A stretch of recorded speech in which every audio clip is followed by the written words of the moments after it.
Beneath Candlekeep, the dreadworm Miram looks down at Dalmay Locke as she finishes the Book of the Raven.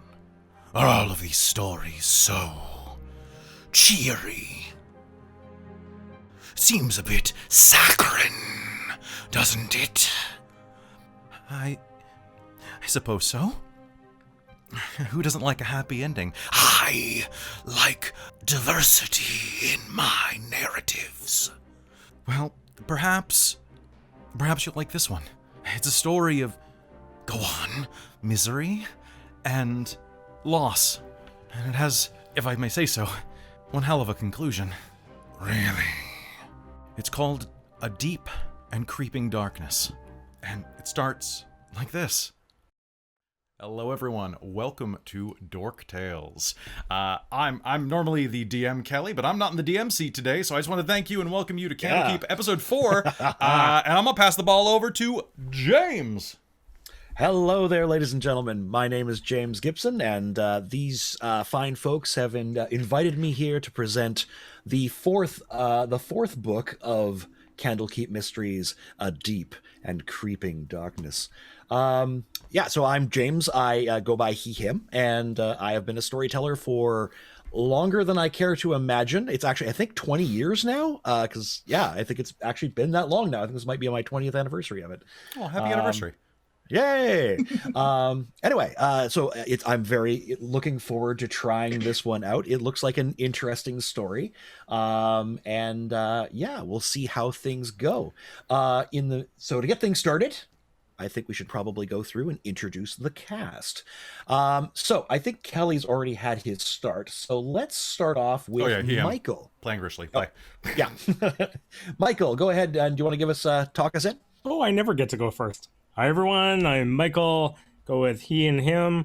I'm going to talk about my character after, but I'm going to talk about myself first because I'm like Dork Tales' resident graphic designer that makes everyone look pretty.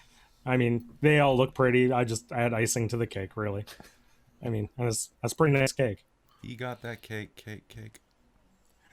And I'm going to be playing Henri Diath, the high elf, pretty much high on himself, and pretty much misery to everybody around him because he's just the worst prat ever. By the way, if you have any money, I want it right now. Give it. Like for graphic design? I'll take beer. Okay. Good to know. Anyway, moving on from Michael, let's go Blogg. Let's do Blogg. You're muted. Oh, you're muted. You're muted, my friend. Someone cast silence on you. Hello. Awesome. Sorry about that.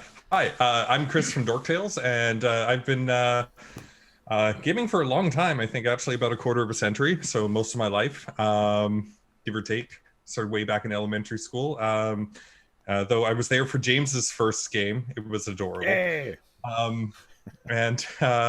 So tonight I'll be playing, or I go by he, him, and tonight I will be playing Rogan Carter, a cleric of Ilmater. Kind of polite, respectful person, a little bit different from some of the characters I normally play. He's a young boy with silverish hair, and we'll go from there and see how dark this game gets. All right, perfect. And from there, let's bounce over to Christa and see what she's got going on. Hi guys, I'm Christa. I'm play on any gaming streaming I do is going to be here on Dork Tales. You can find me on Instagram at SiegeFX, SIEGEFX, or you can find me on TikTok at ChahistaFX, CHAHISTAFX. I have also been gaming for almost 20 years at this point. Not so much in the DMing, but playing. And tonight I'm going to be playing Marion. She is a Firbolg. And I use she, they. And Marion is a Firbolg ranger who is a swarm keeper, and her swarm is ladybugs. Aw. And I have my ladybug with me. Adorable. It's also a vacuum. Nice. Capable. All right. And then lastly, we have Wei. Do you want? Hello, everyone. My name is Wei, or David. I've been gaming for just under 25 years, since I was like 13, 14.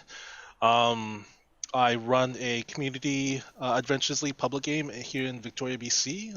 Unfortunately, due to COVID, we are on hiatus, but we're looking to pick that up when things are better. I use the pronouns he, him, and today I will be playing a Seraph, a character named Seraph. He is a strange cleric, warlock, sorcerer, multi-class. Interesting. Diverse. And James, so just before Yes. we begin, you haven't played much D&D with us recently, so there are some new chat commands that people can spend points to buy. I just want to Ooh. let you know what they are. Very well. As is our wont, everybody starts with a point of inspiration that they can spend at any point in the that they choose. Because this is a module, we're making them spend it before the roll. Okay. Only.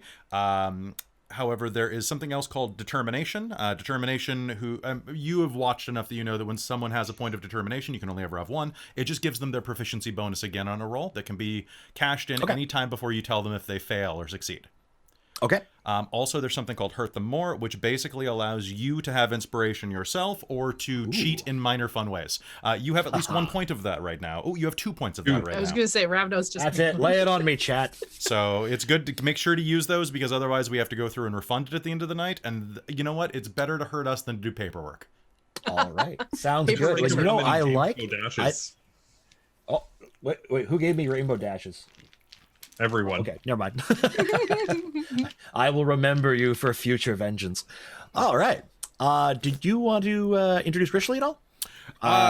Sure, yeah. So I'm Kelly. Are you seeing him? I'm normally the host here at Dork Tales, but tonight I'm enjoying myself playing Rishley Siebert Wanderfoot, who is a halfling monk. Who has a very mysterious, dark backstory and only thinks about his stomach. So we're going to see how that goes. It'll be a lot of fun. You might recognize him as a play on a popular children's cartoon character. Very nice, very nice. 3 hurt All the right. Lords. 3 hit their Morse. And if you see it, just keep James posted in the Zoom chat. Yeah, and probably just give me a count there, because I tend to try to focus away from the chat when I'm working on stuff. Cool. All right, so I think it is about time for us to dive into a deep and creeping darkness. All right, let me just get over to my notes here. And, all right, let's go ahead and get started. For an adventurer, there are few places more beckoning or hostile than Athkalta, the famed city of coin. Nestled along the balmy southern reaches of the Sword Coast, the city of coin was home to a dozen merchant empires, each struggling one against the other in an endless contest of rich and poor. For an adventurer, there is no more fertile ground for the fabled city of coin to ply their trade, but also no harder realm to climb to a lofty height. Most come to this place, all revel in this place, but few persist in this place, for they find themselves unwelcome in more polite company. And so it is that you, a small but capable band of adventurers, with some measure of success under your belt, receive a quiet invitation to the hall of Lady Athel Selimshat, a woman of some repute, on a business venture of import. So we're going to begin in the city of Athkatla, the capital of, and I sometimes slip on this, the capital of Ulm, which is probably the most richly and well endowed financially country in the in the entire west coast of Faerun. This is where the big money is, but it's also it can be a tough place in certain respects. You are already a group of somewhat experienced adventurers who had managed to garner some measure of reputation. Now, I know we're kind of a throw-together group. You guys have never kind of played together before, but why do you think you may have gained this reputation? What kind of reputation is this? Just as being good at what we do? We did a Yes, thing. you've gotten enough reputation that the nobles, who are like the one of the most significant noble houses in all of Athkalta, have looked down and have deigned to invite you quietly to to a negotiation of some kind. Well, Seraph has probably been his name has been passed around, especially Candlekeep. He has traveled there through his acolyte studies, and has perhaps taken a job here and there. Has garnered a reputation for protecting those around him. Okay, good to know. That's definitely something that they would be looking for. How about the rest of you? Rogan would probably have a reputation for, even though he's quite young, he's willing to do whatever's necessary to help people, especially poorer people around him, without being paid for it.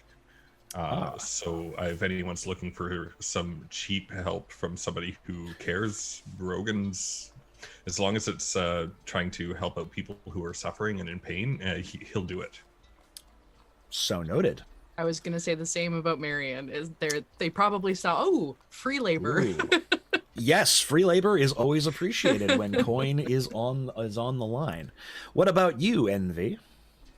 Ennui is probably best known as being a rather famous sellsword, having traveled the land, kind of like the tide, always coming and going when you most expect him, and was usually expected to be part of a grander army at some point. In fact, he was for a lot of years, but now he'll have a fight for money, and where there's money, there'll be a fight. And lastly, Rishley, how did you get tangled up in this little company? Oh, I'm just a cook. Like, I just gotta go where I need to, and I help people out. You know. Usually for free. Yeah, it's always good to have camp followers as well. All right, so did we all just get tangled up with Seraph was like, I have this thing. It actually had a thing to do. And we were like, you need a hand? I wouldn't be surprised if that was how it probably began some point in the past, and then you lot were kind of hanging around together, and you garnered enough reputation that maybe they mistaken you for a legitimate adventuring troupe. Mistakes happen. But anyway, on one fine morning in this city surrounded by like alabaster towers and copper-topped domes, rich with spices and silks, a letter will be quietly delivered to your residence, handed over to the keeper of the inn wherein you're staying, and delivered to you on literally a silver platter. And it invites you to attend Lady Aethel Selimchant, who is apparently. The letter is marked on the outside with a very rich seal, even with flecked with gold into the wax, and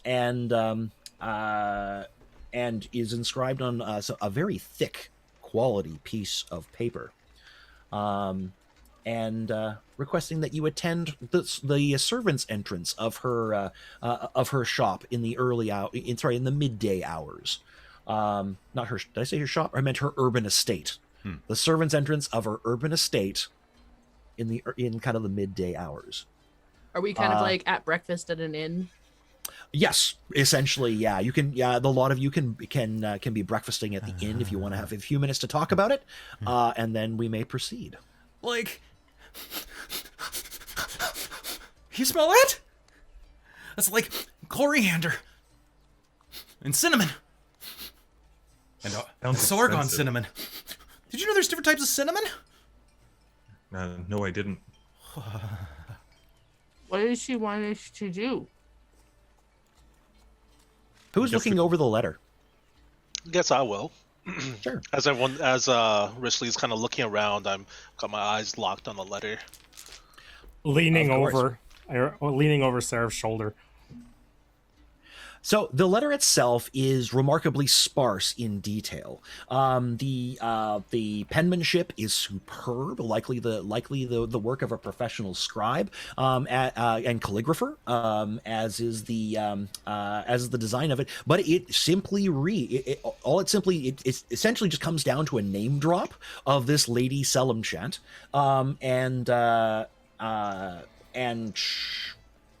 essentially, and the directness of the request. If anyone wants to kind of has anything that a skill that might be applicable to politics or could I roll history on this history lady Athel Slomchant and see if I know anything about her reputation? Sure, go for it. Give me a roll. Natural 18 plus 3, 21. Beautiful. It's not too hard to know the story of the Selimchants. They're one of the foundational houses for all of. I keep dropping the name. Al-Kafka. Yeah. My apologies. It's just kind of an awkward name. Where was it? Athkatla. My apologies. Athkatla. One of the founding families of the Athkatla. I'm going to stop saying that. I'm just going to call it Ath for right now. One of the foundational families of it. They have fingers in business throughout the entire city. And in fact, you're pretty sure that she might be one of the high seats, one of the merchant princes / princesses whose presence and control basically shapes the city.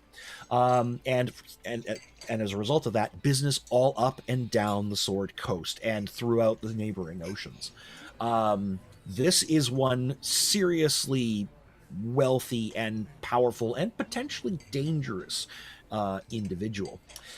With that role, you'll also know, so that's more the Selimchants name themselves. Lady Ethel, she's well known as having fingers in the jewel industry, and the manufacture of the countless ornaments that people favor around here, and is often seen as a status symbol. I've heard this name, Lady Athel, before. She's quite infamous and rich. Yeah. Does she have gardens? Does she? I'm sure she does. Oh, yeah. Heck yeah. They're legendary, apparently. Like, how does a garden become legendary? Is it just like big, or is it like tall? Yes. Enough about the gardens, about this richness thing. Oh, yeah. I mean, that handwriting looks like it might have cost a pretty penny just to get that written up. It costs money to write things? I know, like this? Like, all the medium folk are really weird, right, Marion? We should see what she wants. If she's asking for us, she might need some help with something. Well, is everyone finished? We could head out as soon as you are. I'm ready. Yeah, let's go. I think I'm good to go. All right, I'll but I could have another sausage. Letter back in the envelope and pack it up and Envy, are you gonna finish your sausage? This is probably like your third round of plates, every kind of like scattered around. By the way, this inn is exorbitantly expensive. Everything in this city is exorbitantly expensive, and the service is up to par. What is meals? Like, what do they normally cost? Is it like a gold for a meal? No, like in the city or normally? City. Oh, okay. Yeah. What's that? Well, I'm not sure what the normal rate is, but it's probably about 2 to 3 times. So, real quick, just so that you get a sense of it, daily lifestyle expenses for modest is a gold a day. That includes, like, living expenses. But food and drink, like a meal per day, is like 3 silver. Comfortable is 5 silver. Yeah, so it's probably like a gold and a half a day just for the food. It's this place, money flows in and out very, very quickly. Seraph will have a modest meal. He doesn't overconsume, doesn't really over anything. Marion will leave 2 gold pieces on the table and a flower. All right, appreciated. That's a tip. So, collecting yourselves together, you quietly venture up to your rooms and gather enough equipment for you to be running around for the day, at least around in the city, and make your way through the balmy city streets under a blue sky that just with a smattering of cloud. Following the instructions on the letter, stuttering. You come to Lady Selimchan's urban estate through the rear servants' entrance. Stepping up to the door, you flash the letter, but they react almost immediately, popping open the gate and urging you inside and into the presence of a keen-eyed manservant and a small contingent of household guards who stand around in well-worn fighting leathers. These, if any of you are capable warriors, you'll easily recognize as equally skilled in their own trade. Have probably seen more than a couple of battles themselves.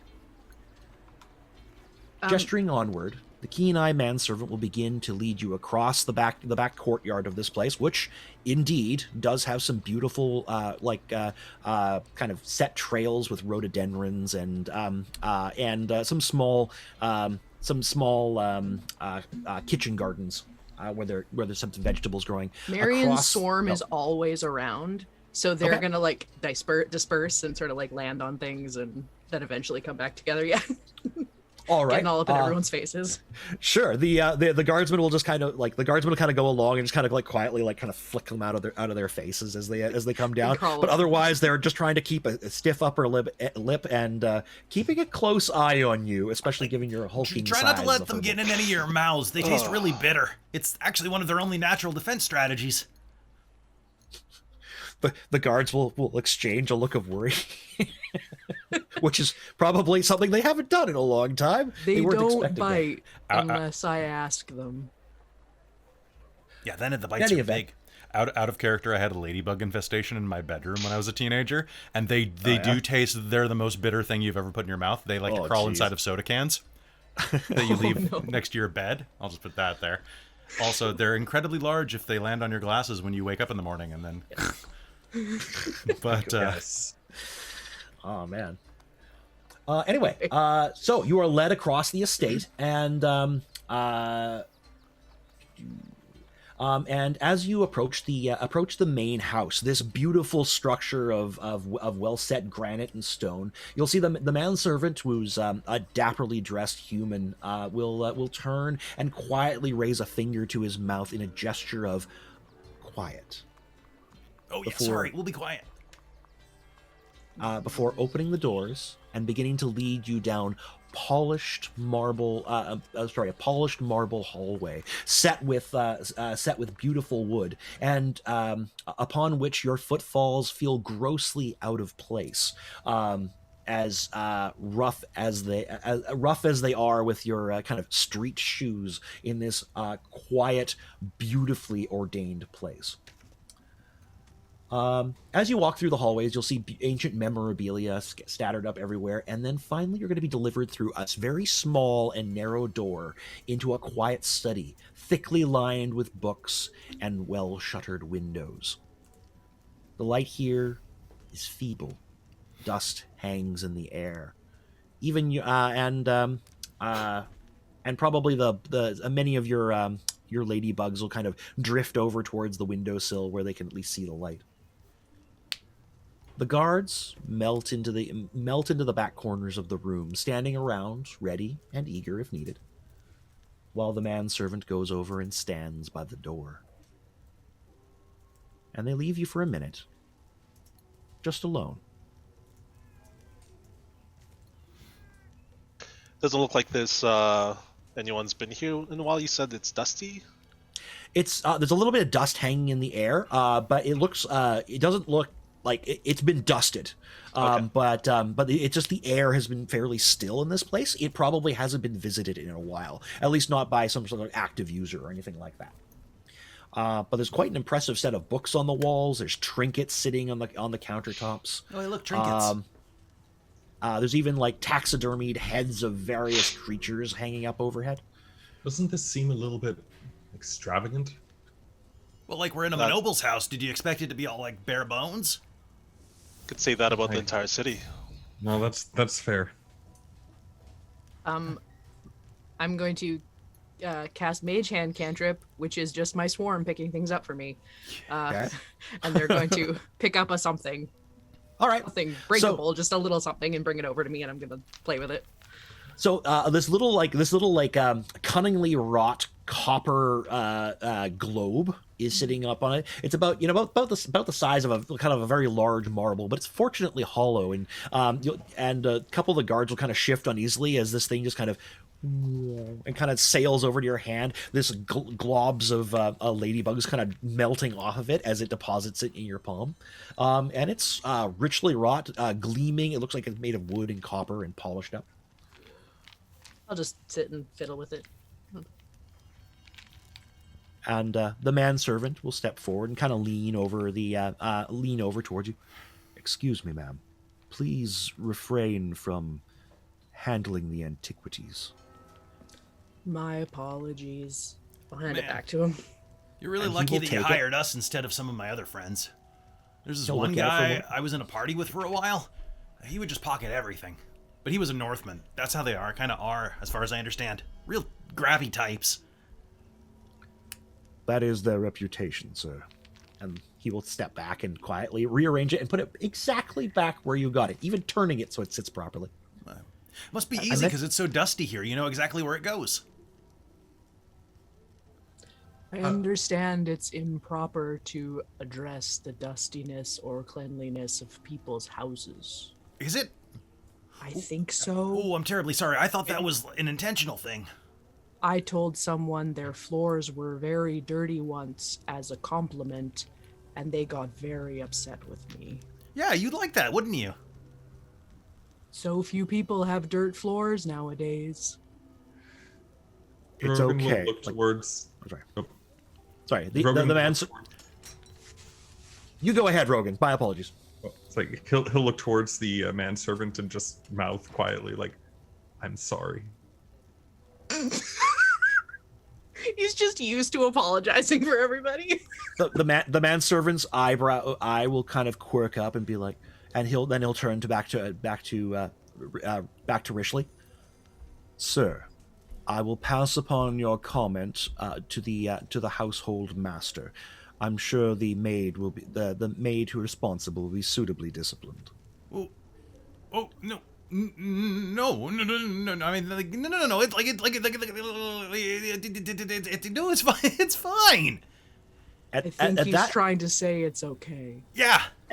At that, as you're trying to like kind of gesticulate that, you'll see the manservant kind of like raise his head for a moment, almost as if he heard something, and none of you perceive what kind of caught him. And he's going to turn and he's going to walk directly over to a pair of double doors, ornately wrought, that are sitting in one side of the room, and he will quietly unlatch them, and he will swing open the doors, and then as he steps away, you will see a woman gliding up the hallway beyond. She is a human woman of probably about 60 years. With thick layers of what you can tell is makeup on her features, which actually kind of make it a little bit hard to kind of tell exactly how old she is. You're guessing about 60, but she moves really well. It's a little hard to actually kind of discern. But she is dressed, just draped in brocaded velvets, set with beautiful metal ornamentation, just gorgeous gown work. Likewise, there will be a turban upon her, a turban rising up upon her head, festooned with pearls and silver and all manner of glistening jewelry. And all combined, all of this jewelry works. She's almost a piece of art as she glides into the room. You can't even really kind of tell where her footfalls are. You can't hear where she's actually stepping, beneath the folds of her dress, but she just kind of slides across and then and steps through the door. As she passes through it, the manservant will turn and say, "Lady Ethel Selimchant, a high seat of Ath," and he will bow and kind of step backwards a few things, and you'll see a couple of what look to be advisors follow into the room after her, scribely looking types. And she'll settle onto a large chair opposite with a seating where you guys had settled. I'll try and imitate the manservant's bow awkwardly. I'll copy him. Ennui kind of snaps to attention, like military style, and bows his head. "Welcome to my estate." And she'll kind of snap her fingers, and a servant will walk over and place one of those, like, I can't remember the name of them, but the long sticky things with a cigarette on the end of it. Oh yeah, a cigarette. The Cruella de Vil cigarette holder thing. Cruella de Vil style like thing, and one of them will hold out a little like artifice like style lighter, and will light it up, and she'll take a. And she'll breathe it out, and the thing will leave like little trails in the as she kind of swings it around a little bit in the air. Seraph will reach into his sleeve and extract the letter that was sent to them, and he says, "We were sent this letter. You have called for us." "I did indeed. I have something of a business opportunity for you. You see, you have come, Seraph, somewhat with somewhat of a reputation as a skillful and capable researcher, from what I understand. Is this accurate? Particularly in the areas of Candlekeep?" My name has been known there, but I'm sure they're very kind with it. "Likewise, the rest of you have some reputation as adventuresome sorts. Adaptable folk, skilled and capable, and I am assuming wanting of some, and of course, inevitably in want of coin. Is this an accurate description of the rest of you?" Envy stands back to attention. Not particularly. Well, I mean, there's a lot of good we can do with that coin. There's quite a few people going hungry, so if Yes. you're willing to, and it helps Feed the people hungry. That sounds like a most excellent use of the money that I offer you. And believe me, I offer plenty. And she snaps her fingers again, and in will walk 3 servants. The first one is hefting a chest, a good solid chest with a strong box on it, and he's going to come over and put it down on the table, and the whole table will go gunk and will groan slightly under the sudden and unexpected weight. The second one circles around and places down a substantial bag, sizable, that will settle heavily onto the table surface. Its rich cloth lining straining under the weight of the coins inside of it. And the last one will step over and delicately place down 3 stacks of gold coins, about yay high, in a little row across the front of the table. One for each of us, I'm assuming? No, not one for each of you. This is the agreement. Like, how many is that? Shh now. These 3 are yours if you adventuresome types are agreeable folk and do not give me trouble. This one, she points to the bag in the middle, is travel expenses. What I'm asking you to do will require some effort, some journey, and, no doubt, a fair amount of time. Do well, serve me well, and this one will be your reward. Succeed in your mission, and this one, she pats the hulking chest, which is just you can, and like the thing doesn't even move. She pats it pretty hard. It doesn't even shift. It's really heavy. And this one is if you manage to succeed. Do love a good chest. I do love What quality does your manufacture. job entail? My job entails a legend. Long ago, there was said to be a mining town somewhere east of here. It's very hard to discern where, but the reputation of it is simple. They say it's a cursed place. It was from my grandfather's day. But that place was said to have a very rich, very capable platinum mine.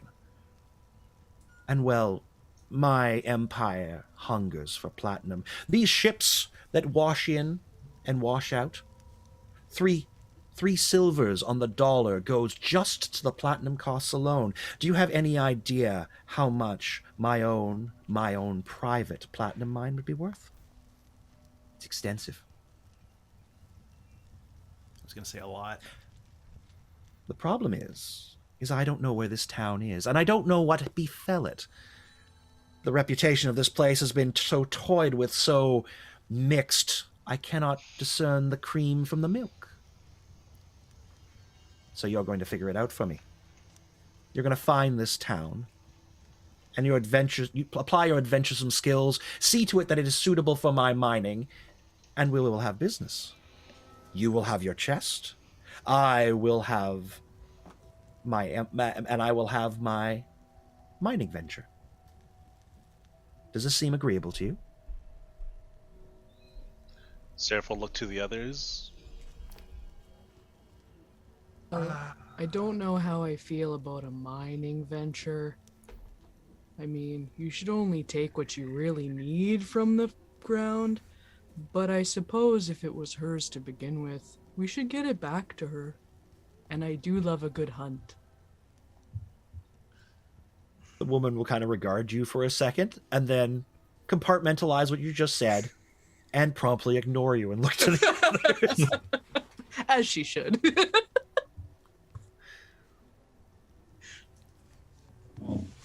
It seems that we can come to an agreement. Do you have any information on this town? A name? A lore?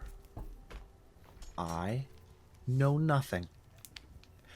But there's a great many things that money can get you, such as the finest diviners in all the Sword Coast. And I've already paid them well.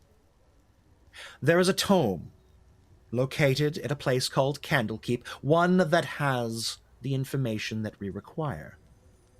My diviner discerned it, and he is most expensive and most capable. Your first objective is to go there and locate the tome. Find it, secure it, learn what information it contains, and then find me my town. Figure out what is wrong with it. Do whatever you needs be done. Make it ready for me, and then let me know where it is. And I'll take care of the rest. If it involves a book, Seraph's got you covered. Officially, Anvi? Am I saying that right? Like, you know how to say their name, right? Like, anyway, yeah? What do you two think? Well, I already said yeah. Okay, I mean, I said it with a... Sorry. That means yes. Okay.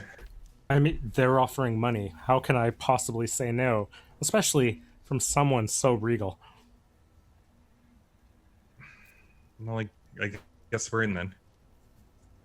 Very well. I expect good work from you. Don't try to cross me in this. You'll find I'm a very dangerous woman when crossed.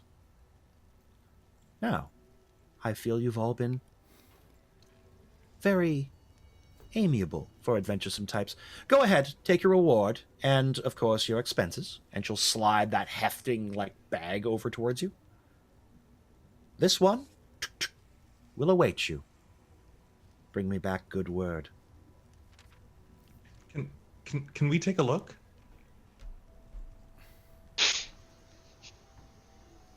Do you doubt my word? No, I've just never seen that much money before. And You should doubt my word. You should always doubt. And she'll like snap her fingers, and one of the guards will come over and unload that thing. And sure enough, that thing is just packed with gold. There is a substantial amount there. I think probably like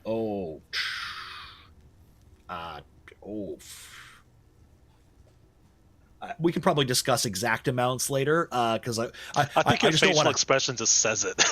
Yeah, it is a worthy reward. Everyone, make the facial expression. 3, 2, 1.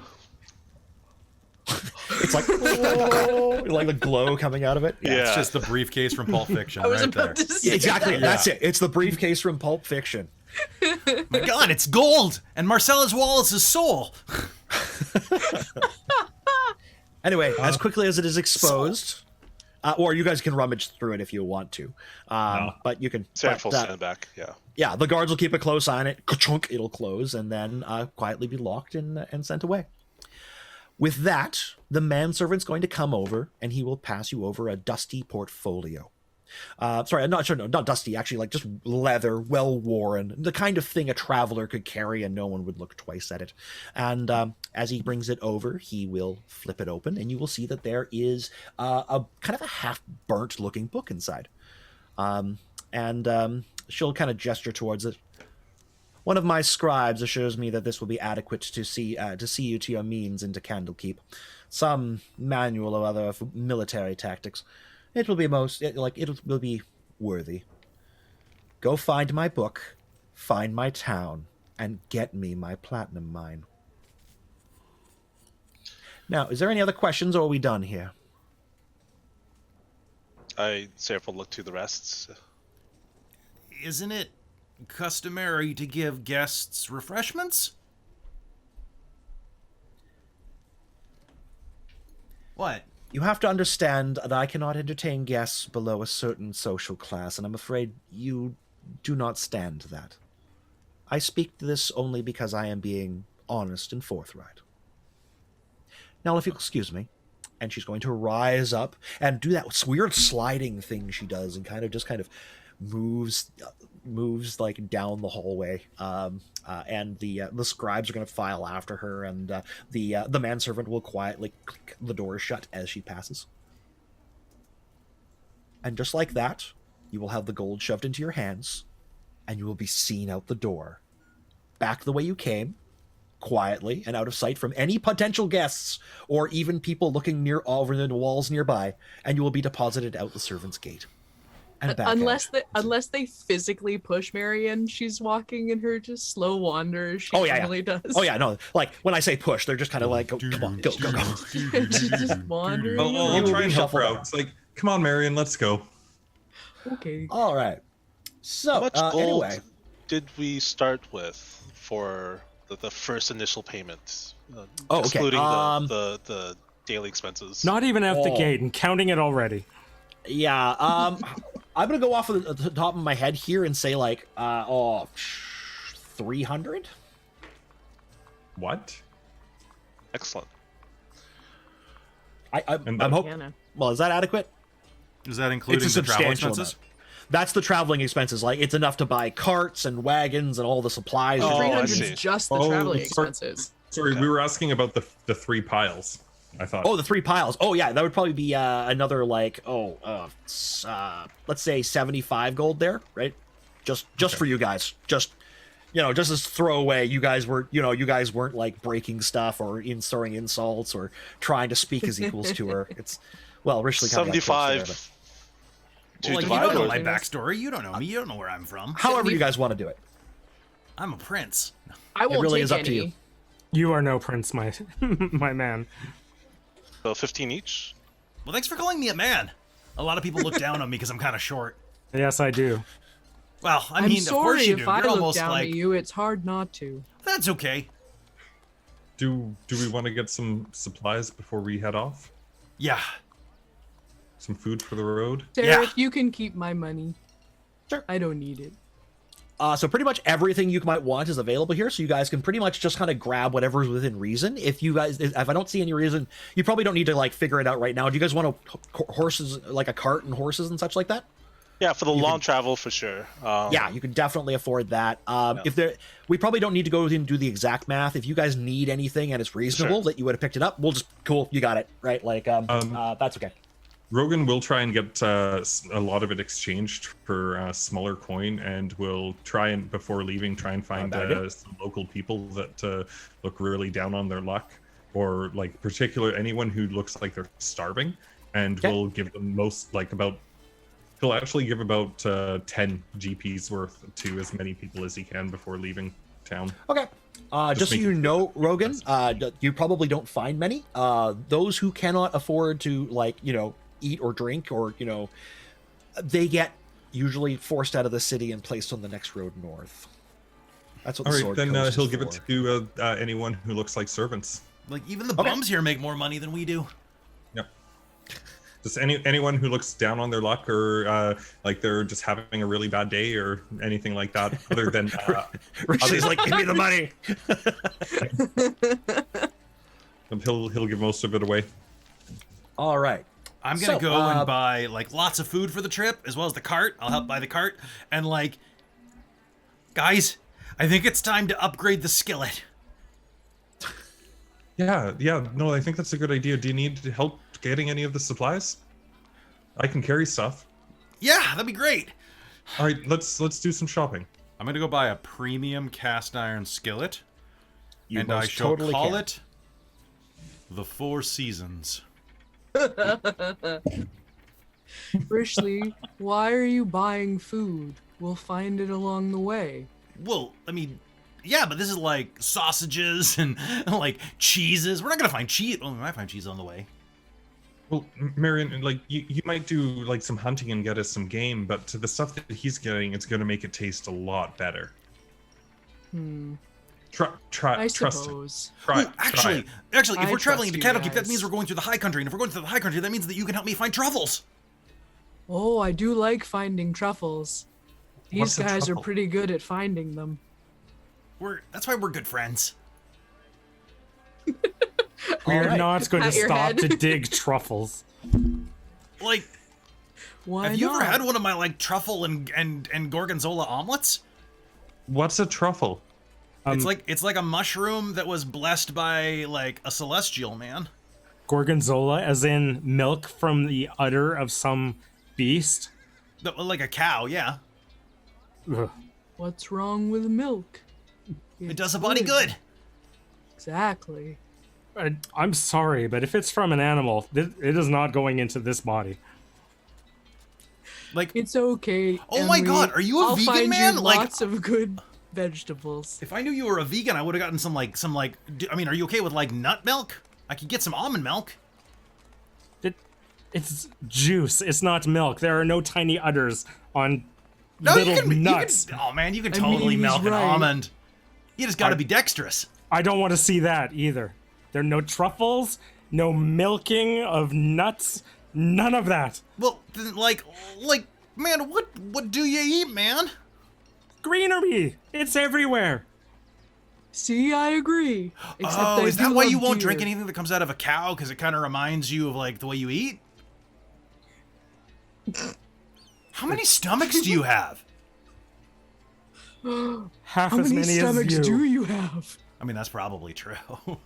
One very small one. Oh, well, that's no fun. You can't hold much food in a small stomach. Why? Should we go? Yeah, I think we should go. should go. I think we should go. All right. Sanford will just walk back with a horse that he bought. He's like got a horse. Oh, that's That's a good idea. Don't worry, Envy. We're not going to milk it. All right, and with that, we're Everyone's moving saying on. his name wrong. It's so good. I mean, All right, I'll go up to Envy and just sorry. Don't let them get to you. Oh God. You are one of them.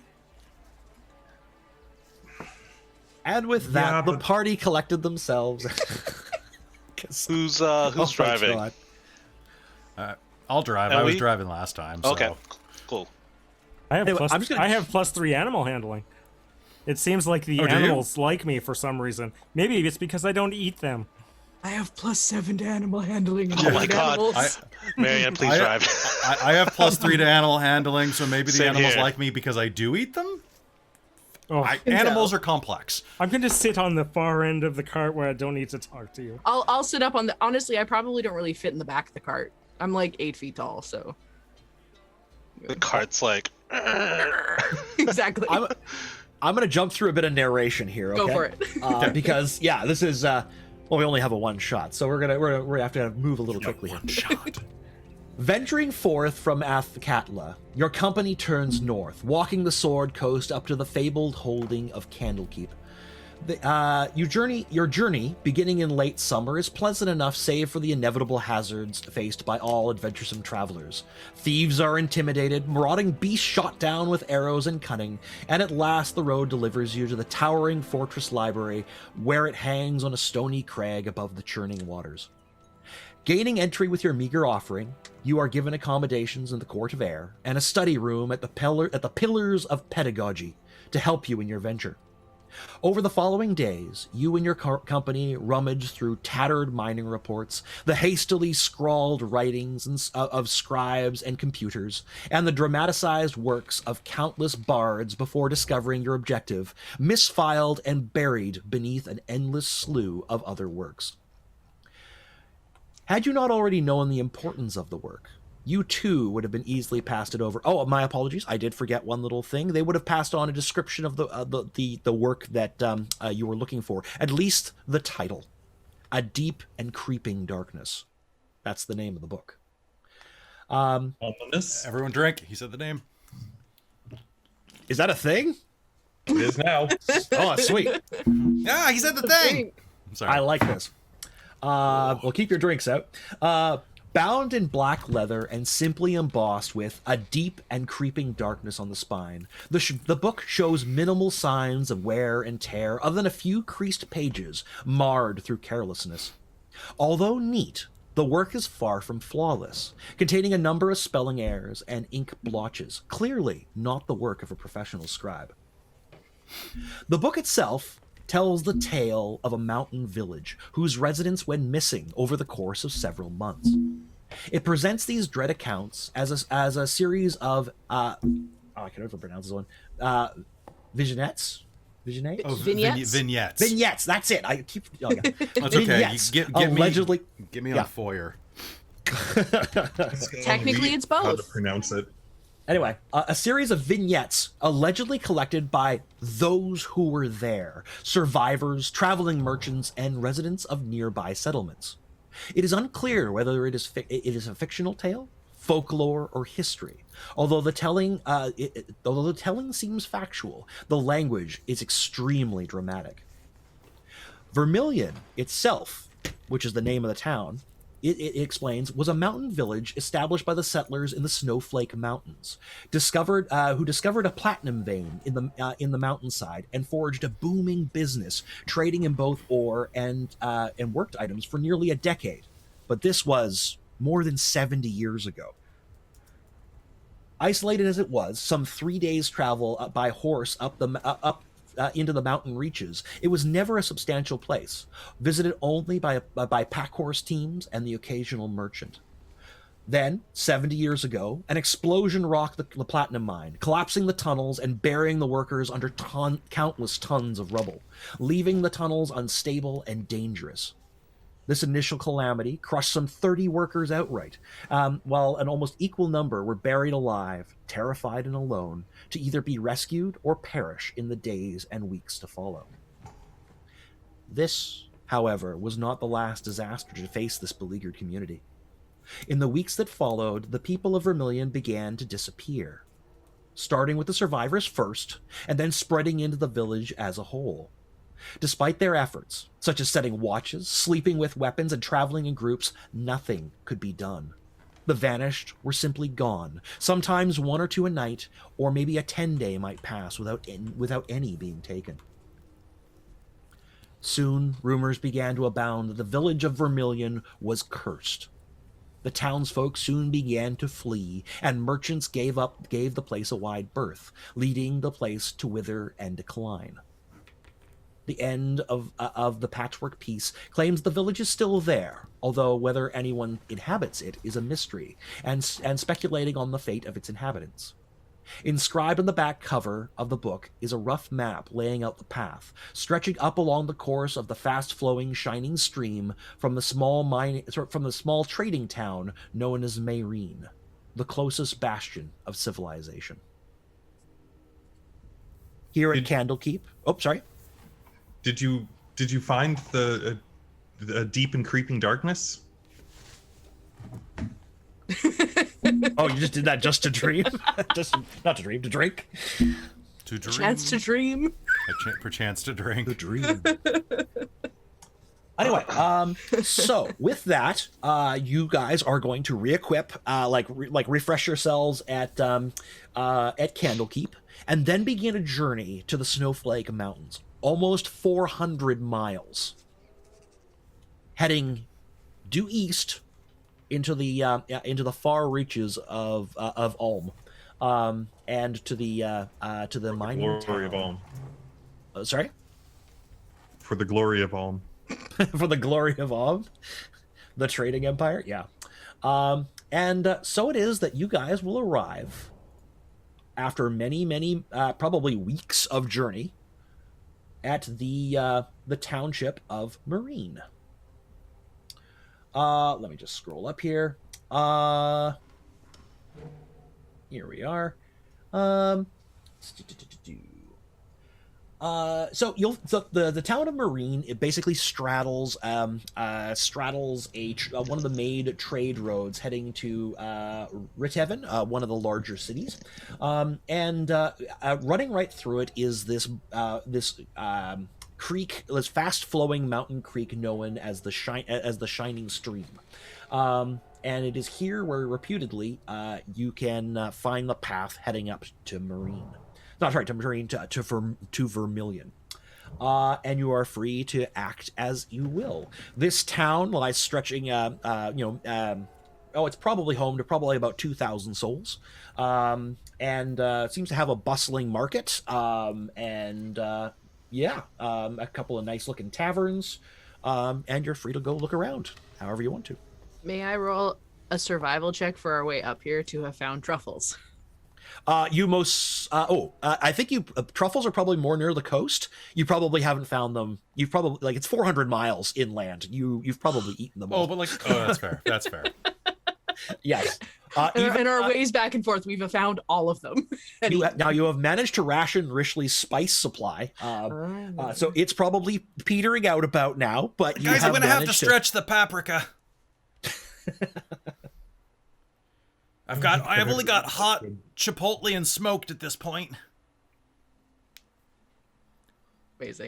During this time, Seraph is going to take a look at the book and see if he can discern any extra details, maybe about the writer, the author, or any meta knowledge of the book, aside from what it says. Go ahead and give me what would be a suitable role for that, you think? Investigation, history? Go investigation, actually. You already did history on, yeah. Okay, yeah. Cool. That is an 8. An 8. Probably not too much to tell. Judging by the look of it, it might be a bard's kind of first go. They're working too hard when they wrote this thing. It kind of makes you wonder about the veracity of some elements of it. So how much of it has been dramatized for proper purpose. But I think probably not too much more you're going to be able to tell. Basically, you're kind of thinking that the writer might have been kind of half fictional as they kind of moved around through the whole thing. But you're wondering if but most of the accountings, there's quite a kind of variety in kind of what they explained. Makes you think that that some of those accounts might be from real people. A lot of them just describe things like creepy events happening, people just kind of disappearing, strange sounds in the darkness,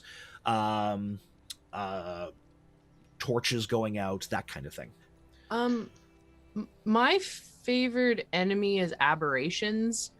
Can I roll if I check in with Seraph, like seeing what he's talking about, these like these weird things happening. Can I make a check to see if it sounds like some kind of aberration? I don't think you have enough information to really discern whether it's an aberration or not. Like, that could just as well be a haunting, or a fae, or it could. There's a lot of things that could do that. You just don't have enough information yet. No, that's fair. Go ahead.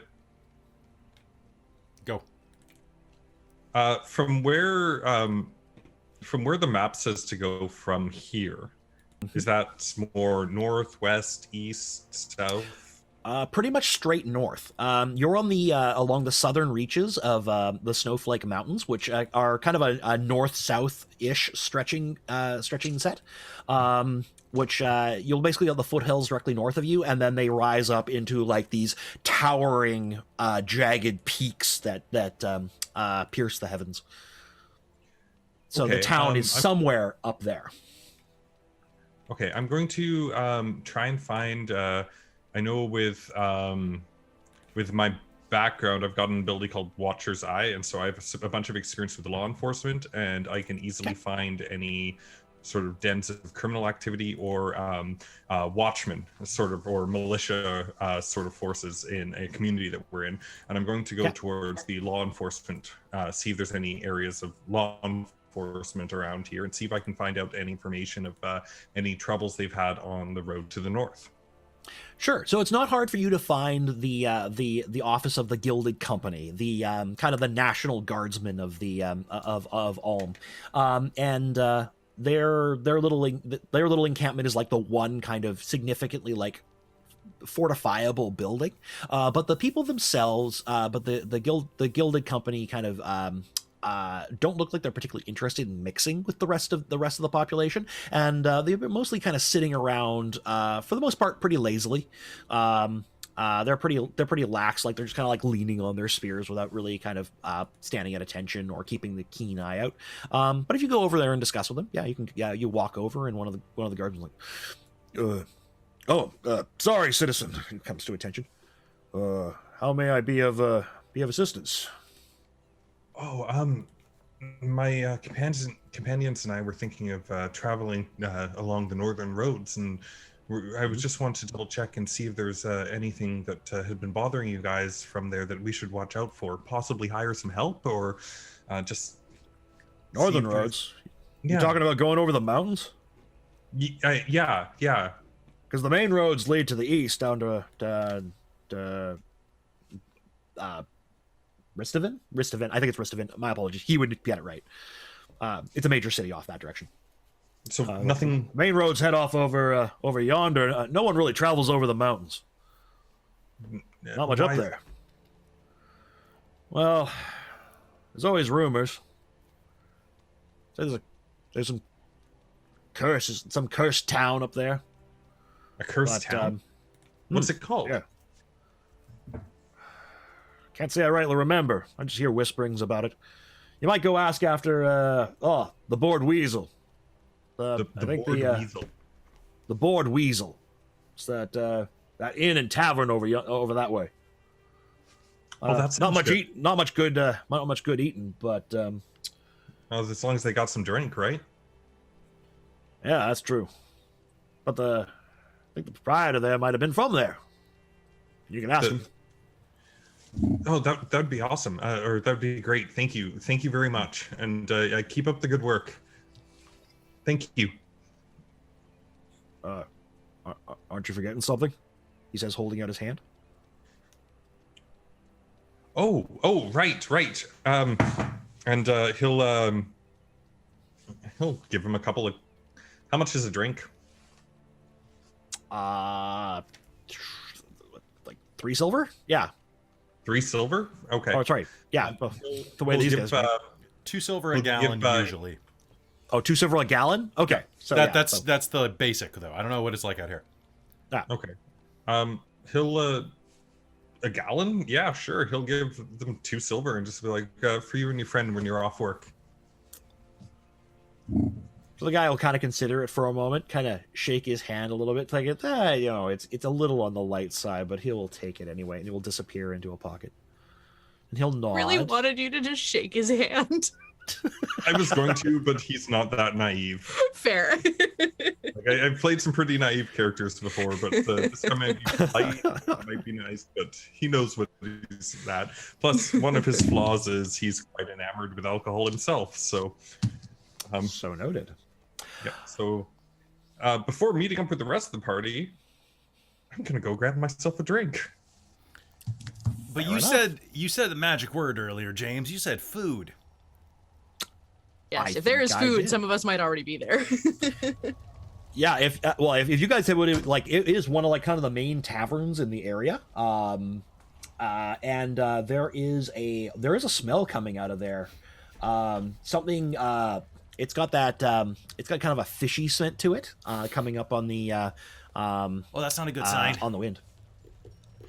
Is there like a mountain lake around here or something? Because otherwise, that's like a really bad sign, man. Like you never have fish this far inland, unless there's Is like there a lake? Do we pass a lake? I don't remember. I was sleeping. There have been numerous small little lakes, but nothing you would think that you would get a significant amount of. Oh, but then again, maybe they've got like mud skippers, or maybe they've got like catfish or bottom creatures or grout. Oh, or Or group. pickled fish. Pickled fish. Oh my! Just We will just go there. kick open the door. You know, just So you guys head over to the Bored Weasel. So the Bored Weasel is a mid-range tavern and inn with a dining area that can seat probably about 40 people before really getting stuffed. oh, we're gonna get stuffed, all right. And as you step in through the front door, which will have is even one of those like, because it's probably getting on to fall. It's into fall now, because you guys been traveling for a good long while. It's starting to like it actually has it's starting to cool off, but they still have one of those kind of like Western style kind of doors you can kind of push through. And you'll step into into this kind of relatively busy establishment. People are moving around. That fish smell will be more plentiful here, and you can see what looks to be a waiter bringing around bowls of what looks to be piping hot stew, and setting it down in front of patrons, who kind of greedily dig it into it with the wooden bowls and spoons. And Garçon, a couple of plates for me and my friends here. So the except for the elf. waiters kind of glance over and kind of like, yeah, just grab a table wherever. I'll bring some over here just shortly. Seeing Ennui's discomfort, I will pull out a bag of like dried nuts and dried berries and like, but with like some of the little spices that Rishley has had, and hand him a bag. Be like, I know you don't like this stuff. A handful of gort? You gave me gort. But gourmet gort. Gourmet. Have these ones been milked? No, they've been, what was it, Rishley? Roasted? Yeah, like I pan fried them. I didn't even use any butter. I used some vegetable oil, and like from not canola, because I know you have a thing against that. Wait, I actually how used. did you get the oil out of vegetables? You squeeze them really hard. You squeeze them. You put them under pressure. I don't even want to know your techniques anymore. Give me the damn bag of Okay. nuts and Well, I also just fruits. wanted to say that, like, when we were traveling through the coast, I picked up. I was gonna surprise you with this, but if we're eating here, I did pick up some soybeans, and I've been kind of making tofu for you in one of the back colanders. Really? Go on. Well, I wasn't sure if you wanted. I was gonna make it a surprise, but then I was like, oh, does he like soft or does he like medium firm or extra firm? And then like I don't know if you'd want it like breaded with panko, which panko's really hard because then you have to get like an electromancer to actually shock the dough. I just pass it over, you half-sized chef. Friend, here you go, buddy. I think you've almost won him over, Rishley. I'll get him. You will. So, like a moment later, the waiter is going to reappear with 5 bowls of piping hot stew of some variety, and they will proceed to slap one down in front of each of you. And V, the one that he slaps down right in front of you, is going to slosh a little bit and come over the side. And kind of a couple of rivulets will run across and kind of like drip through the kind of boards of the table. Oh, that's Push it good luck. away for me. Push it away with a spoon. That was mine. Take it. Do you drink like ale or like wine? Yes, all of the above. The waiter's going to be glancing back and forth. You guys want some drinks too? Well, what do you have? I mean, yes, but like, what do you have? Well, we got all the standard stuff, and then we got some heavier stuff. We got ale, we got some mead, we got bottles of wine tucked away somewhere, I'm sure. Bottle. It's in a bottle. I don't want anything from a skin. Ugh. Sure. Yeah. Do you want wine or do you want something like? I don't care. Just I need something. I think he wants Perhaps wine. a bottle Just of mead. water for me, thank you. All right. And he'll like. Sarah, are you and sure you can trust the water here? He'll collect the necessary I'll have to make coins do. from you lot, and then he'll be like, "I'll be right back." And you'll see him walk over to the bar and start talking to the man behind the bar, who is this. You'll see a hunched human man there, like with kind of very quite thin, but was clearly a man of muscle and size once in his day. And he'll take the order and start like putting it together. But the man's got to be at least 95 years, but he still looks like as a human, but he still looks quite spry.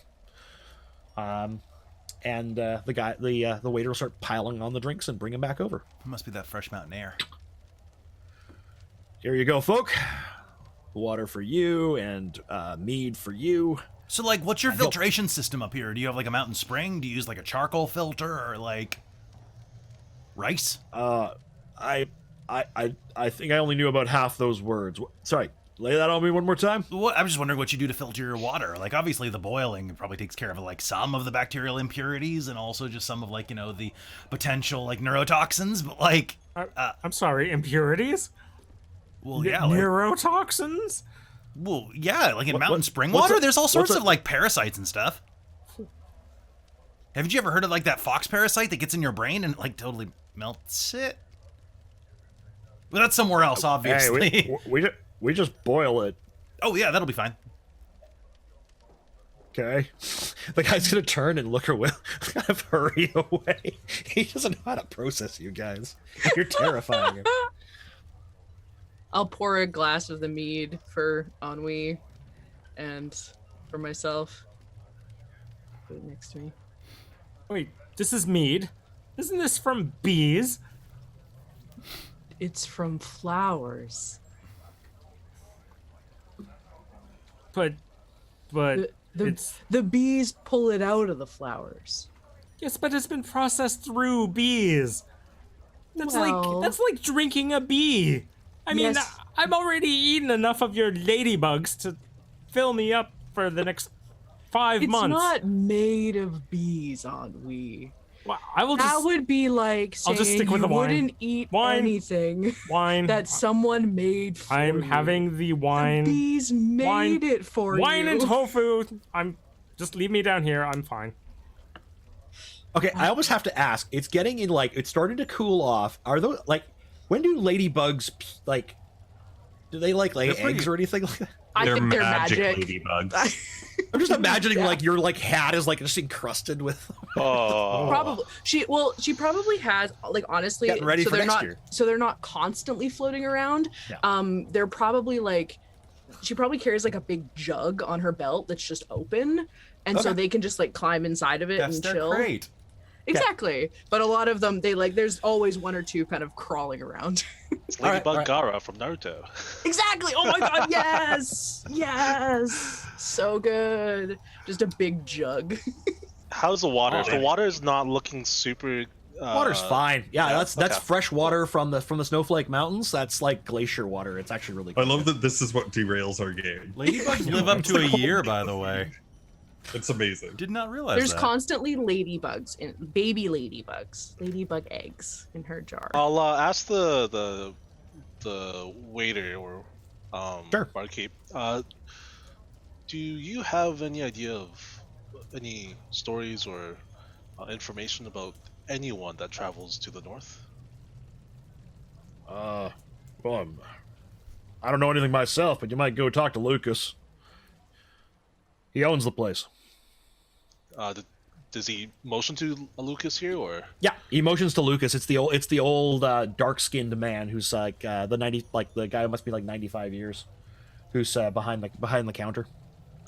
I'll push my bowl to Richley of the stew, and I'll stand up and I'll walk towards Lucas. So yeah, I'm not the only one. So as you walk over, Lucas is kind of sitting behind the counter, kind of wiping it down and kind of cleaning out the classic mug. He's a dark-skinned man with like, he almost looks like his like flesh is made of mahogany. He's got a sprig of kind of white hair that kind of goes like straight up, and he'll kind of look over at you and kind of give you a kind of a kind of a charming smile. Hello there, I'll sir. do a small bow and I'll say, "Greetings. I'm traveling here from quite a distance away. We're just looking for adventure. We've been told that the road north is not partaken very often. Do you know what's up there?" Lucas will just kind of give you kind of a long look for a second, and yeah, the and path north's not for most folk. Dangerous place up there. Do you have information of anyone who has returned from there or has gone and visited? Well, I used to live up there some 7 years ago, but ever since the mine accident up at Vermilion, no one travels that way. Those who try go missing. Whatever happened up there, I mean, I still don't know what happened there, and I lived through it. Where did you live? Vermilion. It's a little mining town. Oh. Some distance up the mountain. There was an accident there a long time ago. After that, folks started going missing. Do you remember the night of the accident? He'll kind of pause again and kind of like lean on the counter. Look, friend, this is not exactly a pleasant memory for me. I'll hand him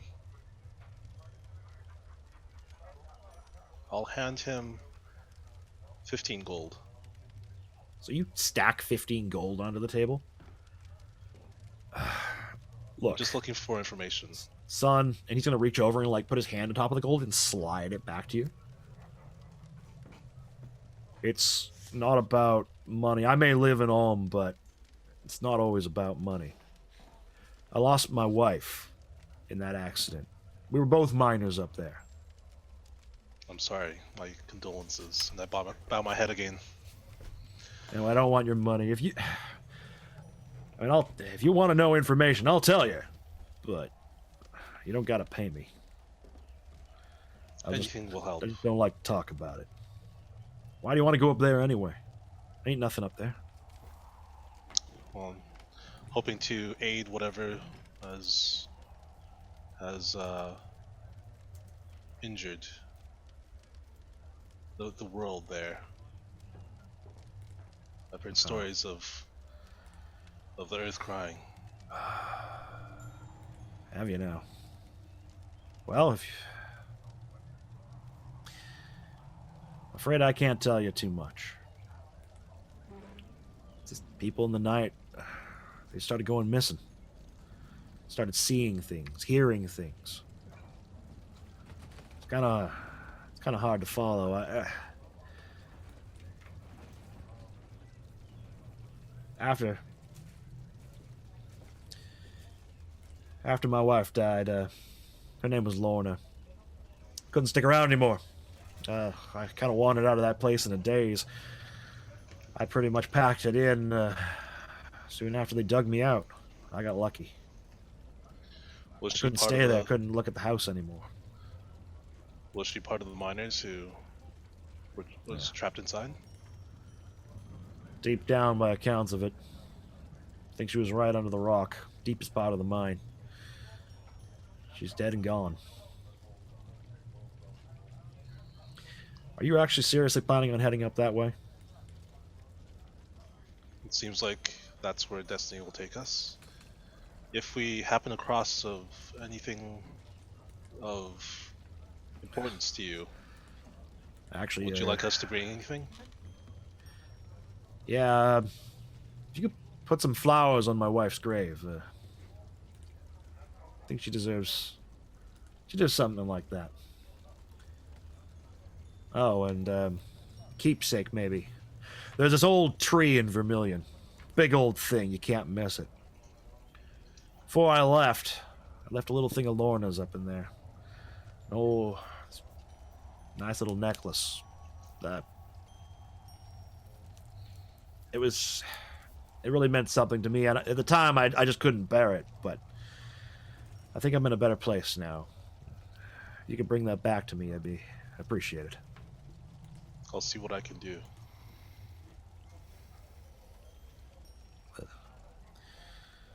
All right, then.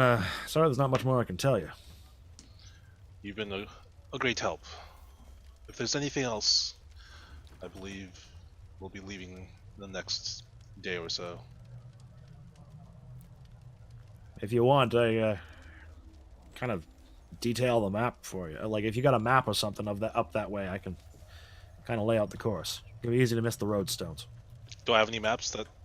Yep. There's one in the back of a creeping. Oh right, that's right. Yeah, I'll take out the book and I'll say this is what I have. All right, and he'll take it and he will quietly like add the extra dots, and then he'll slide it back to you. Thank you very much, Luke, and we'll do our best. I appreciate that.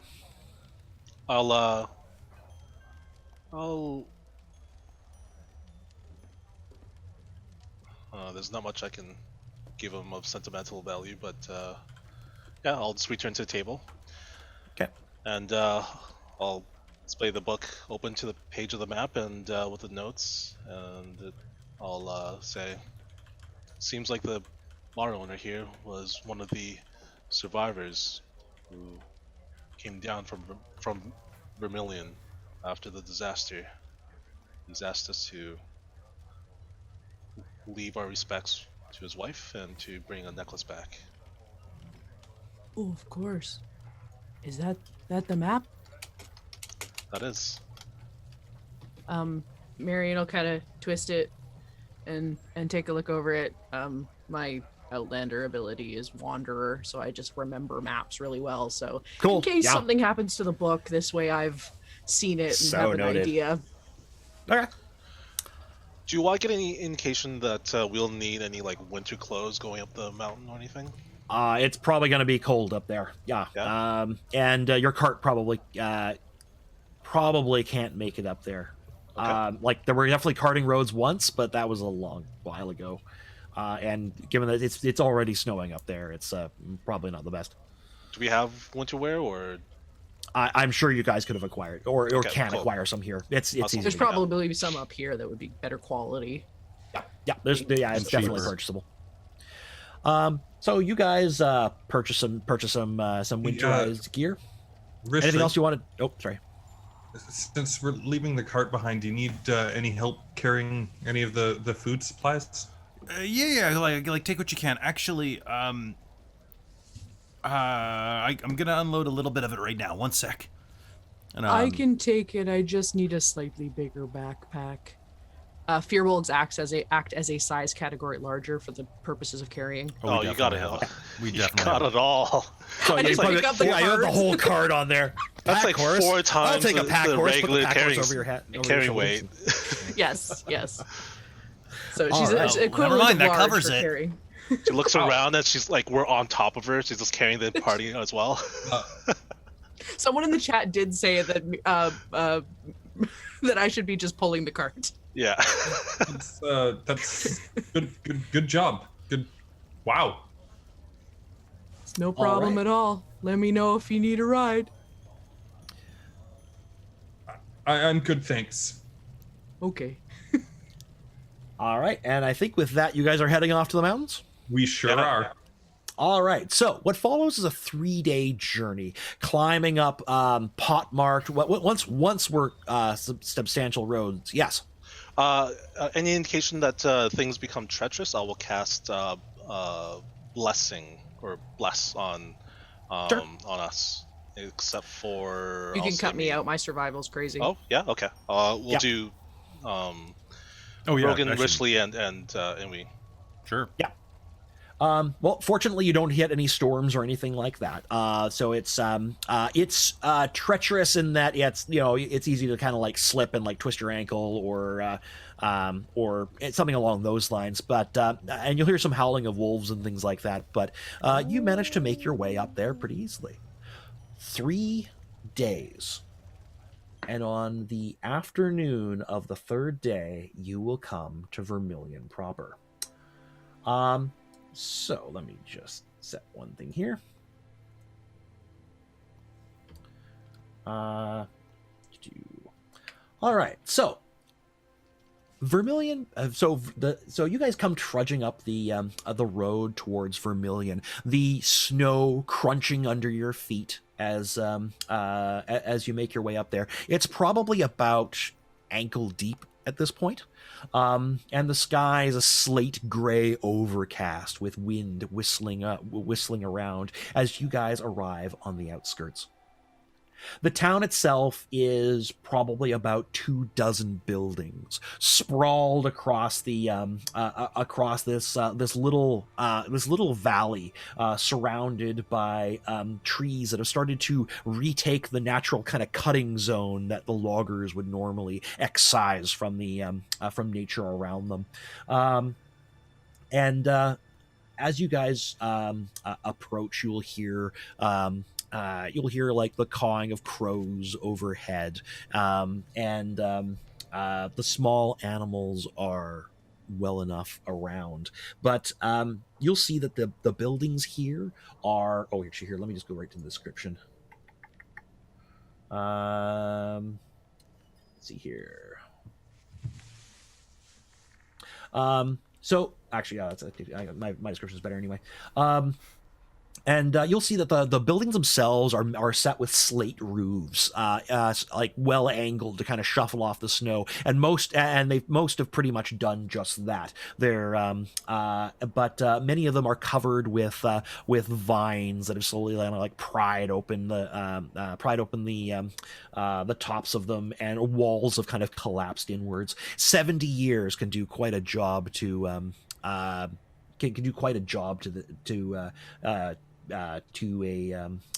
place. And you can see holes in roofs and things scattered about. But yeah, you'll see these about a half dozen sprawling buildings. To the northwest, you will also see on the edge of town, you will see a graveyard, unusually expansive for a town as small as this, and probably belies the unfortunate fate of many of those people who died in that mining accident. Straight ahead of you, you'll see what must clearly be the tree mentioned by Lucas. A massive oak-like thing stretching jagged branches towards the sky, even though it is kind of fall and most of the deciduous trees are still kind of in their golds and reds. This thing's already long since lost its foliage, and behind it you will see a substantial 2-story manse. What must have been the mayor's house, a fireplace rising at every corner of the building, and composed of a thick brick. And there you are. So let's see here. And you are free to explore. It is probably about 4 o'clock in the afternoon at this point. Given that it's coming on to fall and this is a mountainside area, you guys are already in twilight, the sun having gone behind the mountains. the temperature is dropping pretty sharply. Some light snow will come drifting down, thick, lazy flakes that will kind of splork onto the ground as they settle. You'll only see the tracks of maybe occasional forest creature around. Seraph, were you wanted to detect magic? Yeah, I'll ritual cast detect magic as we walk. So on the edge of town, you take the short little amount of time necessary and evoke the divination. Your senses will kind of swim with kind of an opalescent energy that will kind of settle on any magical source that you can see. But so far, nothing. Just this town, sitting with gray walls stark against the crisp white snow. I would like to walk towards the central tree, and in the meantime, look around and see if I perceive anything. Any tracks, any hints of sounds, any smells, any I'll sights. walk with Seraph. Sure. I'll go as well. Do let me know once it starts getting dark.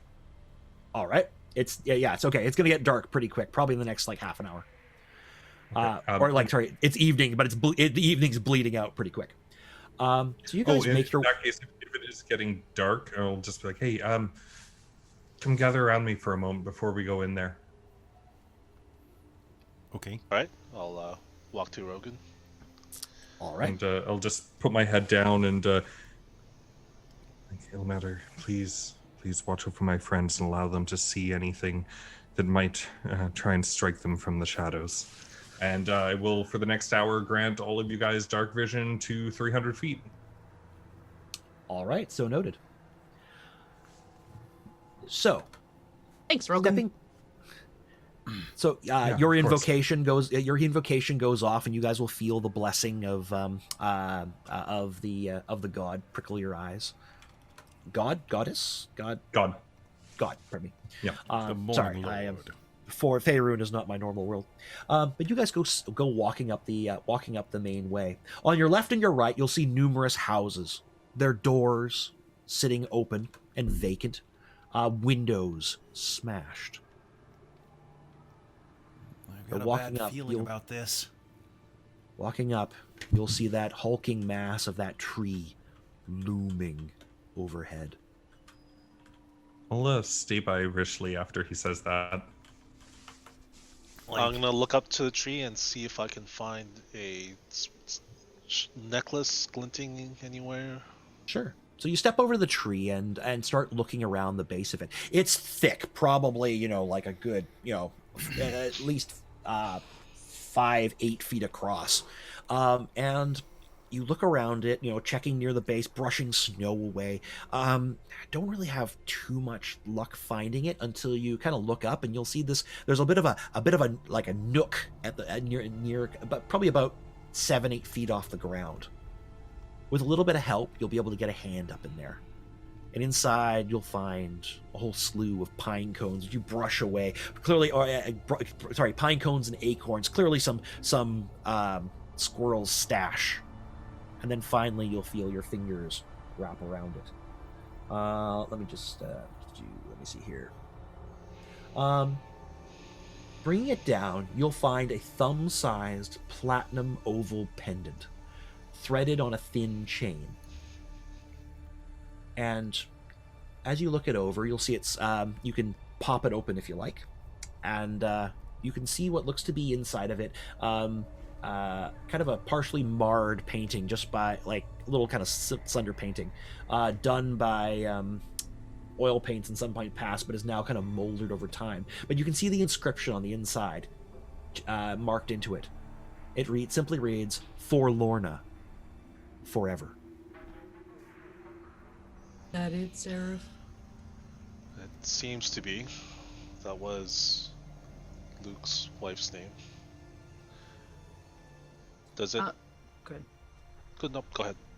I was just gonna say, while Seraph inspects it, I'm gonna look around the tree and see if there's any other things. Sure. So you look around.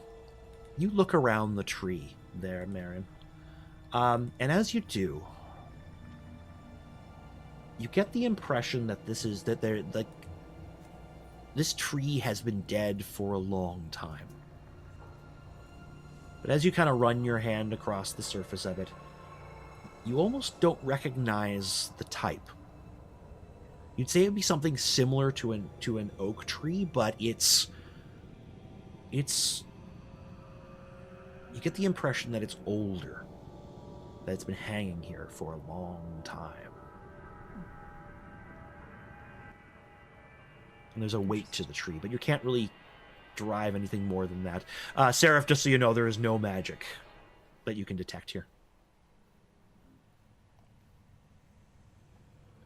Careful, put the necklace in his breast pocket, and he'll scan his surroundings again, and he'll say, Sure. "Should we head towards the graveyard?" Graveyard?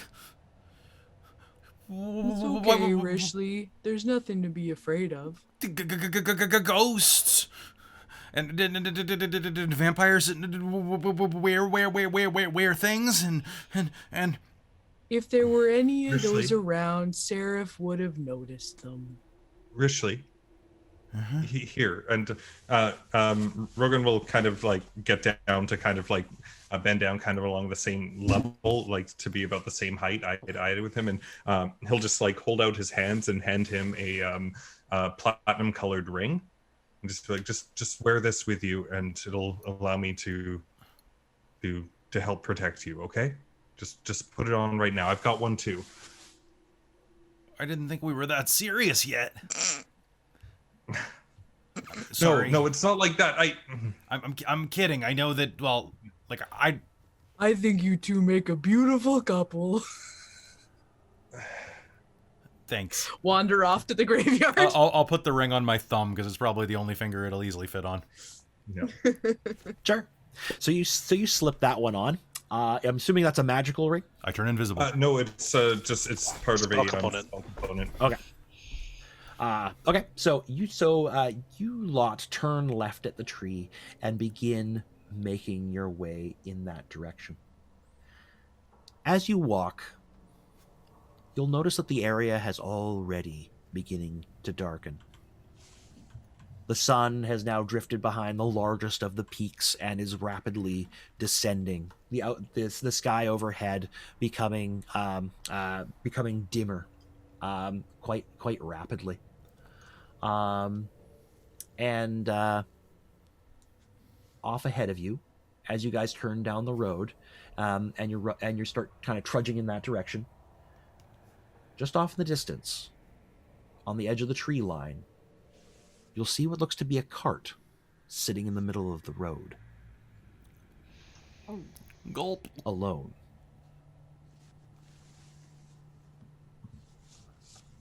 Seraph will, if no one else walks towards the Seraph, will be the first to slowly approach it. We need to go check I'll it out go up first. there with you. I have a Alright. surprisingly high stealth for an 8-foot tall Fearbulk. Turns around to Marion and he says, if you don't mind. Not a problem. And she goes invisible. Before she does, can I Yeah, go ahead. place a hand on your shoulder and close my eyes and mutter a few words that you don't understand, and you feel guided. Nice. Do I have You do it. guidance? You do. So Fearbulks have an ability called Hidden Step, where they can turn invisible for a round. Okay. So I'm gonna sneak until I'm like kind of within a round's worth of travel. All right. Would you like me to make a sneak check? Yes, you can make it a disadvantage given that you're trudging through snow and it's crunching underneath your feet. True. Okay. That's a 17. And then I dropped my dice because my glove got in the way. Sorry. Ooh, that's a 7. 8, 9, 10, 11, 12. Can add a 1d4 Oh, if guidance. you wanted Yes. to spend it. I will use that d4. Come to me, Caltrop. Ooh, +3. So that's 15. So the Furbulg moves forward. Your heavy feet crunching in the snow, even though you're trying to roll your feet just so. You begin closing the distance. When you get about halfway there, you'll notice a hump in the snow to your right. I will go invisible. You quickly shift. You're wrapping light around yourself in that instinctive manner that is the manner of your people. Your breath catches in your throat. For a moment, you thought it moved. It's substantial, sizable, at least 7, maybe 8 feet. This hump underneath the snow. You edge forward. And I think this might be a good point for a break. So let's just take a brief little thing. Everyone can go and drain their bladders and have a drink. Refill them again. Yes, I totally do refill. All right. But I think that's a good point for it. That's pretty good. So yeah, just back in a couple minutes. Back in a couple. So don't go anywhere, everybody. See you in a second.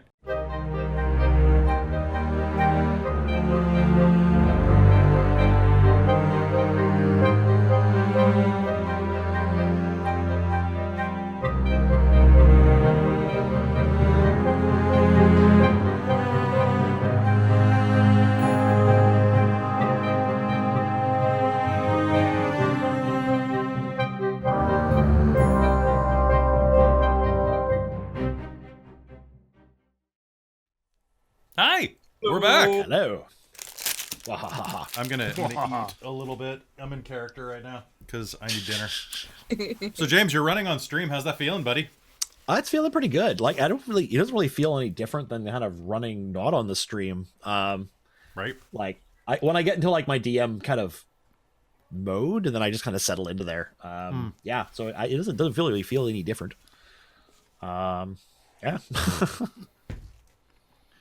You're doing fantastic. It's been so Thank fun. you. I was having actually fun just gushing about you to I know. to others. I'm not sure. Do I look flushed? I look. Gosh, isn't that Robin's thank you, character's Traz. name? No. You always look flushed, especially right here. Yeah, I know. And my camera gives me this like really red look to me, as Kelly keeps telling me. I have to Oh, get the an color, upgraded camera. auto color adjustment. You have OBS now. We can fix that. Ooh, yes, I do have OBS. Yep. Can I I'm normally the route same color, my so- output through OBS to you? Does that work? So hold on one sec. Yes, it does. Oh, okay. So here's what's actually happening. On anything before Windows 10, Yes. you used to be able just to go and change your camera settings. Like you used to be able to hop in, change your white balance, change all of that. It used to be just a setting you could drop down. Windows 10 removed the ability to find that very easily. However, if you use OBS, it will open that menu. Okay. Like basically, I don't. Oh yeah, know. you were telling me about that. Yeah. Yeah, that's what I got Chris to do, and that fixed his autofocus issue. So literally, to use a basic Windows feature, you have to use OBS to go in, and it knows where to find it, and will open it, and then you can play with it. But opening it, like aside from that, like it's. Oh man. Not mine either. Nothing to see. It's just whiskey with a tint of ice and Kelly. Oh, no, this is coffee. I need it, dudes. Like, seriously. What was this adventure called again? A deep and creeping darkness. Thank you. Well, I can do that better. A deep damn it. and Damn it. creeping darkness. Okay, James. I'm gonna need another bladder break. All right, so James, you weren't in the voice acting panel that Hayden Davio did for us during Dork Expo, but you wanna? I'm gonna teach you a quick trick before we go back in the game. So if you need to if you need to hit deep, you're using your throat and you're gonna tear yourself up like I always do. So they really like raised me for this one, right? Like they were really on my case about it. Okay. So what you do? What I want you to do is start thinking about start thinking about your breathing, okay? Yep. And then what I want you to do is I want you to breathe out and go, and just keep doing that.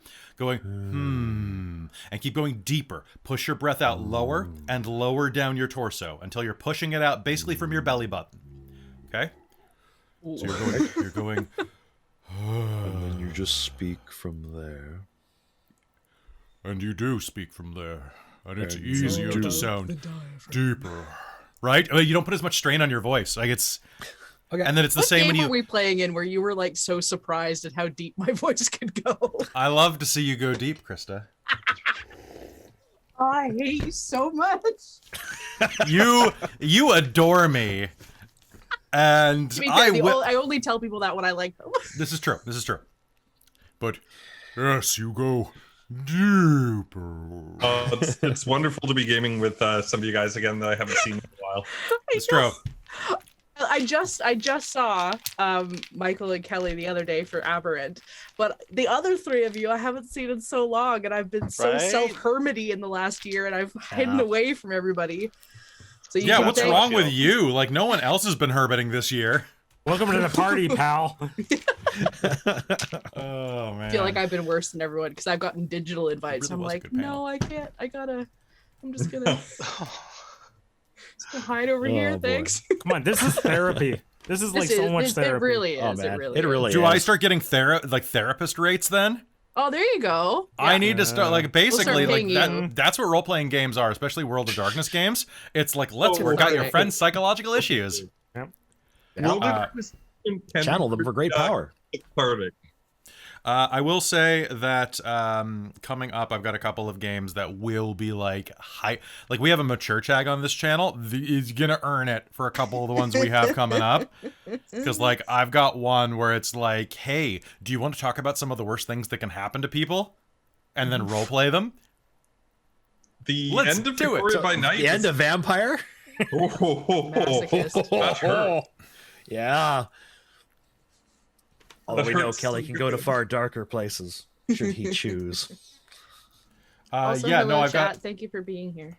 Thank you so much for being here and watching, guys. I really appreciate it, especially if you're watching later as well. Like, if you're from the Candlekeep Mysteries group, I love you guys. You guys have been very supportive of the videos we've been posting up there. It's been really cool to see and to get feedback of like how you like the Dalmay Locke story and you like the way that like we repurpose some of these narratives. Because I'm finding, and like no spoilers if you're going to run these games yourself, the adventures have really good ideas, but it seems like, and I've heard a little bit that in the editing process, some of them were hacked to pieces a bit. In fact, there's a rumor, and I haven't substantiated this, but I've heard a rumor that one of the people in this book have asked to have their name redacted because it was changed so much after the fact that they no longer felt comfortable with it. I did hear that. So, but like, so I don't know the story behind that, and so I don't want to report it. But it is a rumor I've heard, and being an editor, like I do like contract editing, like for part of my living. It happens. Like sometimes you have to cut something to ribbons to make it work. Still, it sucks. It sucks to be that person. Like I've been on both sides of it, and it's rough. I heard about that one too. Yeah, which number is that? Do you remember? I remember. I think if you showed me the name, I could tell you which one. I don't know if It was one of the a couple. high-level ones, I think, right? Yep. No, I remember the last word in the name. 5 minutes. 5 minutes? Okay. Yep. All right, so, but yeah, and thank you so much for being here and watching us. It is a treat. Also, I just wanted to say real quick, Wei, you are having a charity stream in a couple of weeks. Do you have the date for that yet? I believe the date is May 8th. What day of the week is that? It is. That's a Saturday. I believe it's Saturday. So we are only running during the day. So if you guys are in the evening, I'd be happy to give you guys like a boost. Oh, that'd be muchly appreciated. Like, and I will come and lurk in your chat. Like, yeah, we're gonna be helping out with some charity to raise money for lupus. So yeah. Is it going to be on your channel? I believe so. We're still working out the details, but I believe so. Okay, so what I'd really like you to do, so boom, there is Wei's channel right there, Fangheart. Go and give him a follow, and Wei, when we get closer to the event, give me some details. If you need help coming up with some like a social media image or something, like let me know what you want. I'll help you do that. And let me know. I'll help you promote it, and thank you very much. And join Yeah. our Discord and post on that too, because a lot of groups do that on our Discord. Definitely. Yeah, thank you. Okay. Chris, what's up? I just want to say before we get back into it, I believe the count is 3 Hurt the Moors and 1 Drama Bomb. Yep, and I have a point All of right. And determination. I you don't know if have a anybody else. determination. All right, Sounds good. y'all ready for this? All right. 90s babies. Can you tell? We all grew up in that era. Tag team back again. Shake it, bake it. Let's begin. Party on, party people. Yeah. This is so hard to get back to 8th that. grade All right. dances. This was Come because on, we let's don't go see kill each other in Mary. real life. Although I am happy to say one final announcement. I get my first vaccine shot on the 28th. Hell Nice. yeah. Nice. So I'm canceling game that night in case I have side effects. But I'm getting another the first one. I don't know which whether or not I'm team like Valor or team Mystic. I really hope I'm not Johnson & Johnson Mystic, or Johnson & Johnson Instinct. That is I thought the AstraZeneca or whatever. AstraZeneca was instinct because nobody wanted it. Well, what's Johnson & Johnson then? Like, it's a Team Astra- Rocket. Team Rocket is awesome. I'm just I- gonna say, Team Rocket is awesome. All right. So speaking of Jesse and protecting Jane. the world from devastation Exactly. and So, uniting you know all what? people. Their take on. Oh no, this will be a long. This is a long Yeah, thing. This is why our breaks are always allowed. Let's hop back into game though. Shall we get back to game? All right. All right. Fabulous. Everyone okay to go? All right, ready? Yeah. 3. So we just do a welcome back. Do you want to do it, James? Sure. So you just gotta do a welcome back to Candlekeep Mysteries, and then you just go. Okay. So Oh, hi. I didn't see you there. exactly, you can do that. Okay. Welcome back So to hold on. Candlekeep So what we'll do is I'll just give you a countdown, and it's all you. This way it helps me edit it for YouTube. Ready?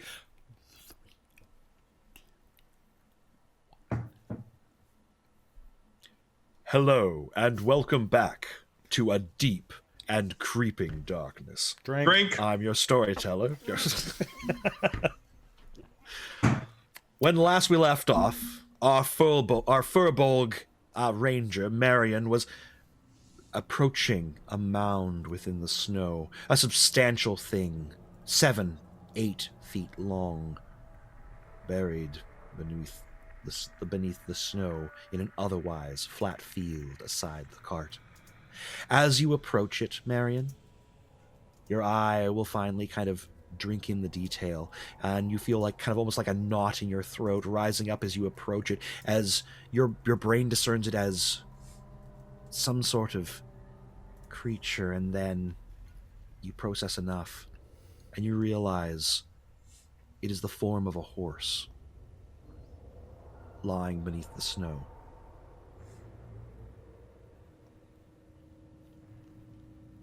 Like it's breathing.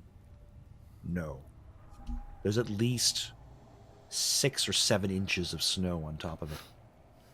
You can Okay. see the crumpled outline of it, though. Its head, in that reared back way they tend to do when they die. And the I'm rick gonna just sets use in. my like 6 seconds of invisibility to then run as far as I can towards the cart, and then Okay. sort of try to stand at like the edge of a building or something when I uninvisible. Sure, you can get around the edge of the cart before Perfect. you decloak. So you trudge. You throw yourself around the edge of the cloak. Your back slamming into it. You'll hear the whole cart will go, kind of jostle some, and snow will go off the sides and right over top of you. I will stand very still for a moment. You stand very still, and nothing comes of it. Okay. Is this a covered cart? Yes, it was. Is. Okay. It is covered with what looks to be a heavy tarp made from oiled leather. Okay. I'll try to like peek a corner and look in. And I have dark vision. All right. So you turn around and you kind of and you lift up the edge of the tarp and peer inside. And inside, you'll see boxes, barrels, and trunks. As you look inside, you'll see that many of these containers are lying open. Their contents strewn about. You will see what looks to be There may be some that may have escaped the carnage of whatever happened here, but it looks like something very thoroughly and methodically broke through it, tossing aside the detritus as it dug through the contents here. I'll sort of step out to see my party down the way and give them a wave of you can come. You can hear a whisper in your ear. You hear, "What do you see?"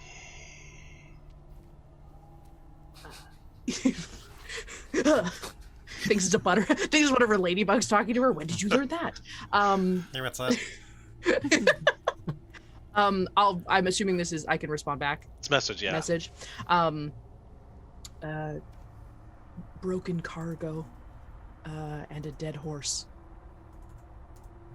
I'll slowly begin to make my way to Marion. All right.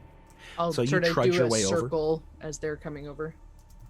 So you trudge your way over as following Marion's tracks, which are the easiest. Pardon me for a second. My cat is trying to take out all of the electrical gear ever. Oh, Mickey. Sorry, he was about to take out my entire lighting Mickey's system. like, Cobra! Oh no! Sorry. Wow. Anyway, so you go trudging your way over. Envy, what do you do? What about you and Rogan? What I mean, What was his name? Ennui. I know it's ennui, but it's just, I keep reading it as envy. Envy death. It's almost like I did that on purpose. I know. Right? So what are the other three of you doing as these guys are gathering over at the cart? I'm unslinging my bow and Like- notching an arrow. I'm gonna walk up to it. All right. Just be careful. There I'm might gonna be a get my mace out and shield ghost. So, Why are you worried about ghosts? You eat sausages. You should be haunted by a million tiny little sausagey things. What? That doesn't make any sense. The ghost. What They're dead. Yeah, but I gave them a nice home. Am I a haunted house? Yes. Can we have this Ghost discussion inside me. after we figure out what's going on here? So, the three of you head over to the cart. And yeah, it looks like a trader's cart, just sitting here with this heavy tarp and supplies bundled in under on the underside of it. I'd like to go to that mound, dust off Sure. whatever snow is on top, and see if I can discern what killed this horse. And I'll guidance I'm myself. gonna do follow Seraph and just like stand watch over him while he's doing that.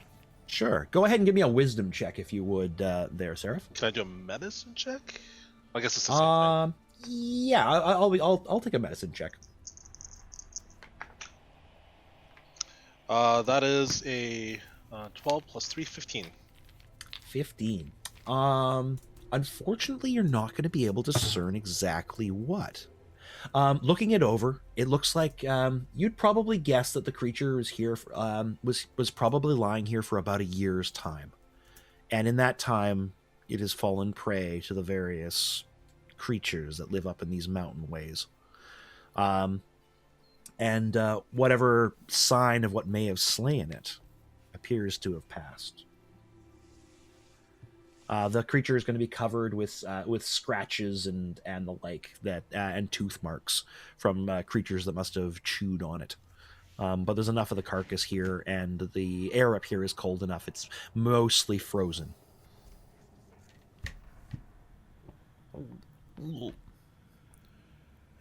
Rogan, can you make me a perception check? Sure can.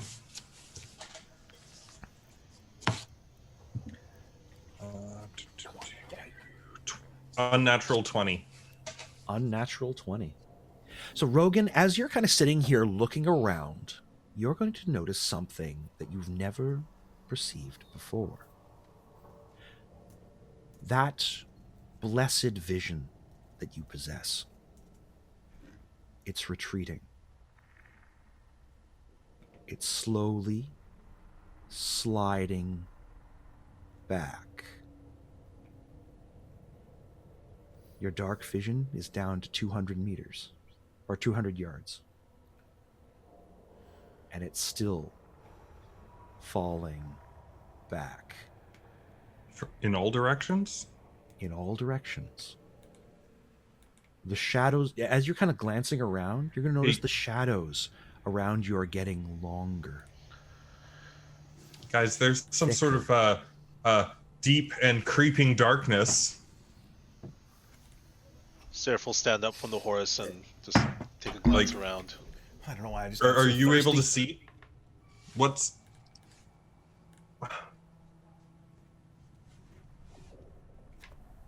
All of you will kind of notice that shit.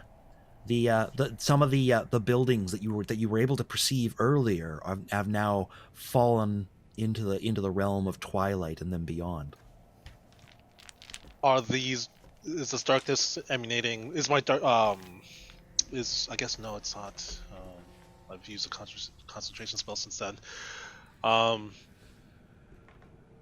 say that let's group up. Let's be close to each other. Yeah, this sounds like a good idea. And I'll sort of like form whatever circle I can next to someone else, and I'll raise my hand. Yeah. So Back a to lot back. of you gather on the around the cart as this darkness begins to close in, cloyingly. I'll use thaumaturgy, and I'll boom my voice out, and I'll say, "Do you wish us harm?" Your voice echoes across the mountain valley. Do you wish us harm? Harm. Harm. Give me a perception check. All of you can. Oh, damn. 20... 21. 13. 19. I rolled a fumble. All right. So, Rishley, it's your ears that are going to catch it. The sound of ragged breathing. You glance off to the left. You just barely catch it on the wind, and you can see something in the dark. The figure is tall. You'd guess human by the shape of it. And as your eye catches it, hiding behind one of the trees off towards the north, you'll see it kind of step out and begin trudging towards you. Like, Its friend, feet crunching through the snow. friend or foe? We got a bogey on my 6. Bandits, thieves, No, we're. lutching fools. I'm just a cook. I'll grab my skillet. See? As the man begins to draw closer, you start to get more detail. You'll see his sunken eyes. The somewhat pallid-looking flesh. He looks worn and tired, his clothing tattered and worn. In his hand, you'll see a hatchet, pitted. He'll trudge forward. None of that is yours. It was mine. It was my riches. Get away from me. Get away from my things, We've taken nothing. you bandits, you thieves. And he's going to continue trudging forward. I feel like I've seen this one before. I'm going to walk towards him and try and put myself with my warhammer and my shield between him and the rest of the party. And be like, we have taken nothing. Clutching hands. You all have clutching dirty hands. I could have been the one of the high seats. I could have proven myself better than all those wretched fools. And he's going to continue trudging towards you. That hatchet slowly rising up in his hand. He's about 10 feet from you now, Rogan. His Is feet there- continue to trudge through the snow. Are there any like Friend, house stop. sigils on the cart? Yes, there will be markings on the cart, on the tarp. But I don't think you can possibly decipher them. I don't think I could. I thought Seraph Yeah. might know with his knowledge of things. Yeah, Seraph took a look at him. He might be able to discern something. Yeah. If you wanted to do it. Friend, I'm not sure if he's stop. I paid. don't want to hurt you. Well, history roll or You hurt me? You can't hurt me. You're all like all of the rest. You can do nothing. Nothing? Give it to me. Give it all to me. It's got to be mine. What do you want? The riches, the coin, the trinkets, the jewels. I I'll throw take him all all of my it. money.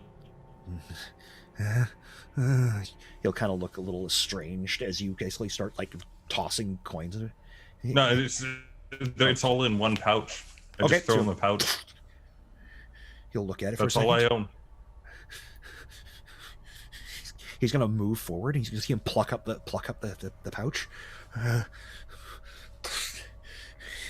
Yeah, yes. This is wait. This can't be enough. There's got to be more. You have That's all I have. You're holding out on me, aren't you? He'll kind Ow. of like you'll see him like shove the coins like haphazardly into his tunic, and then he's gonna like look around and find like look around for the hatchet that's now sitting in the snow, and he starts scrambling around trying to pick it up again. How old does this cart look? It hard to tell. Because you have no idea exactly how long it's been here. The wood has not like degraded, so it's not like an old west kind of where it's all like splintery and all that. Yeah. So it's probably been here for maybe a year. It's kind of hard to tell. Okay, that's what I was wondering. I'm like, is this like 20 years, like from back in the day, or is this? Yeah, no, it's this probably a year old. You would guess. Okay. Everything inside looks new-ish. Sorry, at least sheltered, where it's sheltered, right? Now, is this guy alive, or what does he look like? Does he look? He looks human. He's got somewhat pallid-looking flesh, bags under his eyes. He looks worn out, tired, emotionally worn down to a nub, clothes tattered. Now, is Does the he dark... look at all like Lady Athol? Oh, like Lady Athol? No. He's you don't think those two are related at all or anything like that. Yeah. Now, is the darkness coming, like, creeping out of him?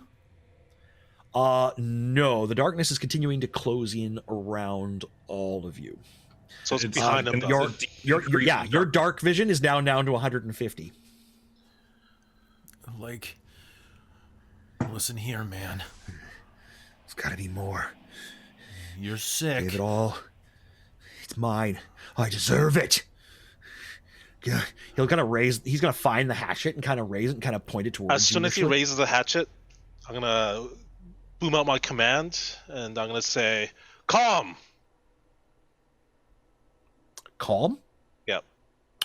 Okay. Only works for 1 round, but All right. And do I get a save for that? yeah, wisdom save. DC 14. All right. So the figure is going to like kind of half stumble back as you announce that, and you'll see. We've taken nothing. We want nothing from here. We're not your enemies. He's going to step back. Trudge. He's going to turn. I have to go. And he's going to start trudging. He's going to start heading back the way he came, heading towards those dark, cloying woods. Perhaps we can help you. Help you. Do any of you do anything? How far away is he? He was only 10 feet away. He was 10 feet away from Rogan, so he's probably about 40 feet from you. Rogan moved forward to intersect to intercede himself. So he's probably about 100 feet right now. receding? No. Can I dash and catch up to him and say, "We're here to help you"? Sure, you can dash after him if you Yeah. like. So you and you're going to start running after him. I'm Let's gonna make pull it- my bowstring as if like sniper mode, but I'm not letting the arrow fly until something happens. I'm gonna follow Seraph. Okay. Let him go. All right. So the two of you run after him, and he's going to start like picking up speed. He's actually going to be running for the edge of it. He's not making particularly great speed though. Are you guys a standard speed? I'm 25. You're 25. Okay, so Wait, no, he's sorry. gonna- That's what. Sorry. I am 30. Yeah, sorry. You're 30. Okay, so you'll be able to keep up with him, and but he's still going to have probably like a kind of like a 50-yard kind of lead on you as he hits the woods. If he's hitting and- the darkness, I'll stop. I'm not gonna chase him into it. Well, so as you guys are moving forward, you'll actually be able to say you can kind of your field of vision is going to move forward with you, but it's also going to be retreating behind you. It's your radius that is being affected. I'll Oh. stop before I lose sight of my companions. Okay. And you'll see the man disappear into the trees, and you'll pretty rapidly lose sight of him. Rogan. What do you make Yes. of him? He seems a poor, tortured soul. I think we should help him try and find some way to end his suffering. We should get back to our friends, but I agree. There's more to be gained with helping him. Hopefully, we'll see him again. If they've stopped, I'll start heading towards them. Who followed Seraph? Just Rogan? Okay. Ennui, Rishley, come on. And I'm gonna trudge, making a nice little path for them to follow in. Thank you, Mary. All right. Open. Where are you heading to now? Just to meet them. So Okay. because they ran away, right? So they're Oh, yeah, coming yeah. back. I'm gonna meet them. Yeah, they're just in the field.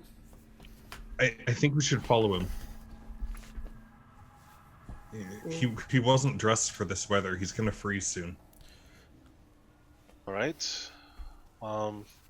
Richley, Enwi, Yeah. are you good to follow him into the woods? I think he needs help. You just said the magic word. Lead on. Yeah, I'll start. I'll turn around again and start doing a light jog towards this mysterious person. We don't see him anymore, but he's left a track in the snow, I'm assuming. Yep, he's left tracks in the snow. So you run after him. As you guys come into the trees, you'll see that there's a fair chunk of undergrowth here. And as you kind of poke around and peer around, you'll see that the tracks kind of lead down and around a corner behind some substantial bushes.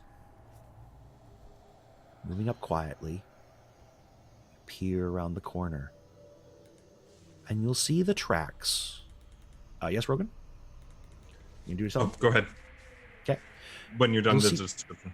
Okay, so you'll see the tracks appear to intersect a second set.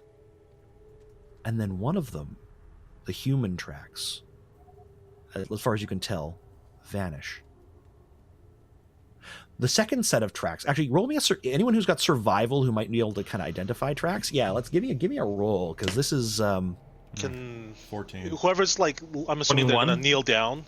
Can I put a hand on them and say a few words? sure. Okay. If I can guidance you before you do your roll. I rolled a 24. Oh, excellent. All right. Guidance Okay. lasts a while though, doesn't it? So I have a 22. Yep. Yeah. all right. So those of you who are well trained in tracks know all of the kind of can kind of recognize most species quite easily. But sitting kind of kneeling down, you kind of study these ones, and they have an architecture to them you've never seen before. They have looks like they have like a claw-like quality to them.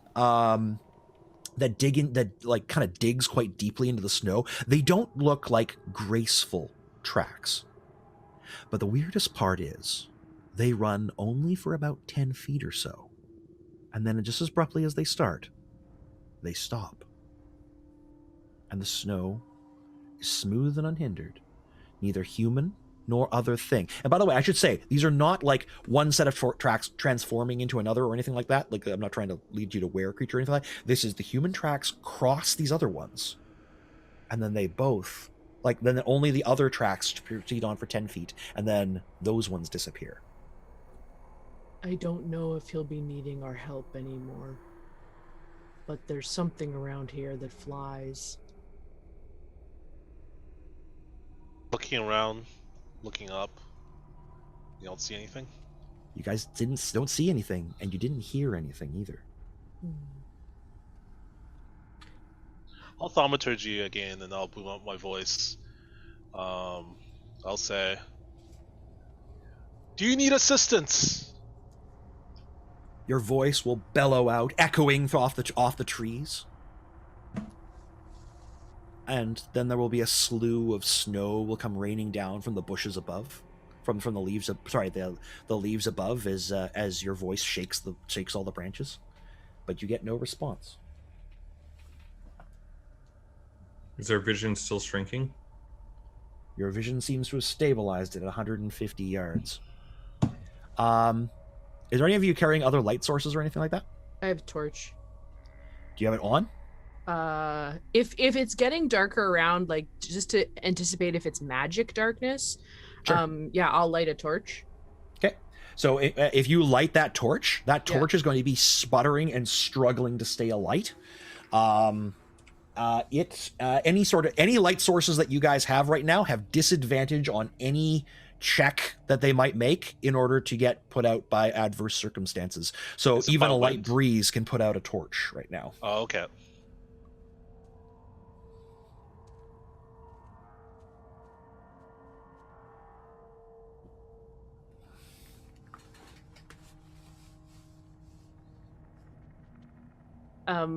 Marion will kind of like scoop, not like pick him up, but just kind of like pull him into her side and kind of so her cloak's kind of around Rishley, and we'll kind of keep him there, and then hand him the torch, and be like, "Hold on to this. The light will keep you safe." I'm And going to us. use thaumaturgy on that torch. The torch, pardon me, that torch at that moment, as you pass it over to him, even before you can do your casting, is going to flicker, almost die, and then just kind of struggle weakly back into crackling. Even the light that it's casting is only going out half as far as it normally would. I'm going to make it brighten for a minute. Using thaumaturgy just to make it stronger. All right, so even with your use of thaumaturgy, it will only basically restore it to normal torch functionality, when it should extend it beyond that. All light sources and all vision modes are only about half as effective as they normally are. Out just sort of in general to the forest. I don't have thaumaturgy, so it won't be super loud, but just out into the forest, there's as a ranger that is both Fearbolg and kind of giant, kind of fairy adjacent, we'll just sort of out into the forest as kind of like just a call out in Sylvan. We'll just say, like, if there's any forest protectors here, we would ask your assistance. Thank you. And not wait for anything, but just sort of like Okay. out as sort of a general greeting. All right. Sounds good. I'll look towards Marion and just like, that was a really good idea. It's always nice to say hi to the Fae. All right. I'll take out some sweet things, like some like honey roasted nuts or something like that, and leave a little bag. Okay. And I would recommend we go back to town. It's getting even naturally dark. Perhaps we should find somewhere to rest. Good idea, Marion. All right. And with that, you guys turn and head your way back towards town. I'll keep Where would you Rishley like- tucked to my side. Aw. I'll tell you about that other time someday. Whenever you're ready. Marion, before we head to the building, would you mind helping me with something?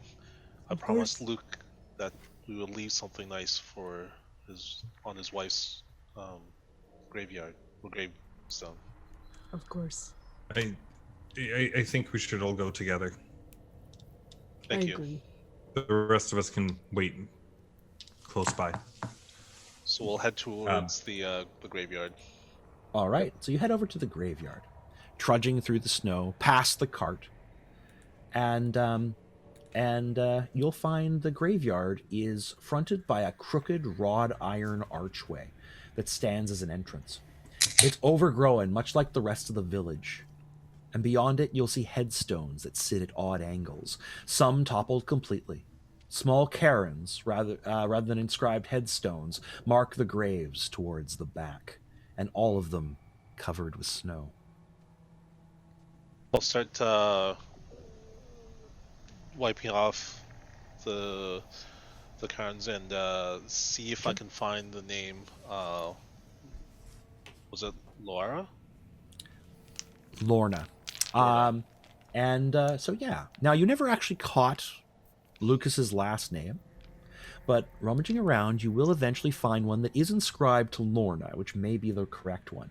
It's on a headstones just a little ways from the cairns themselves.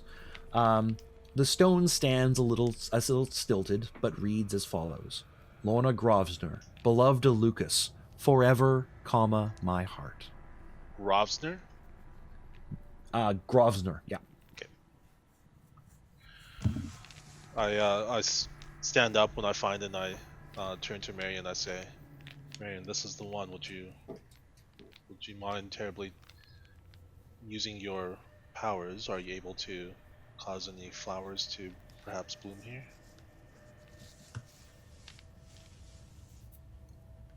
Oh, you're muted.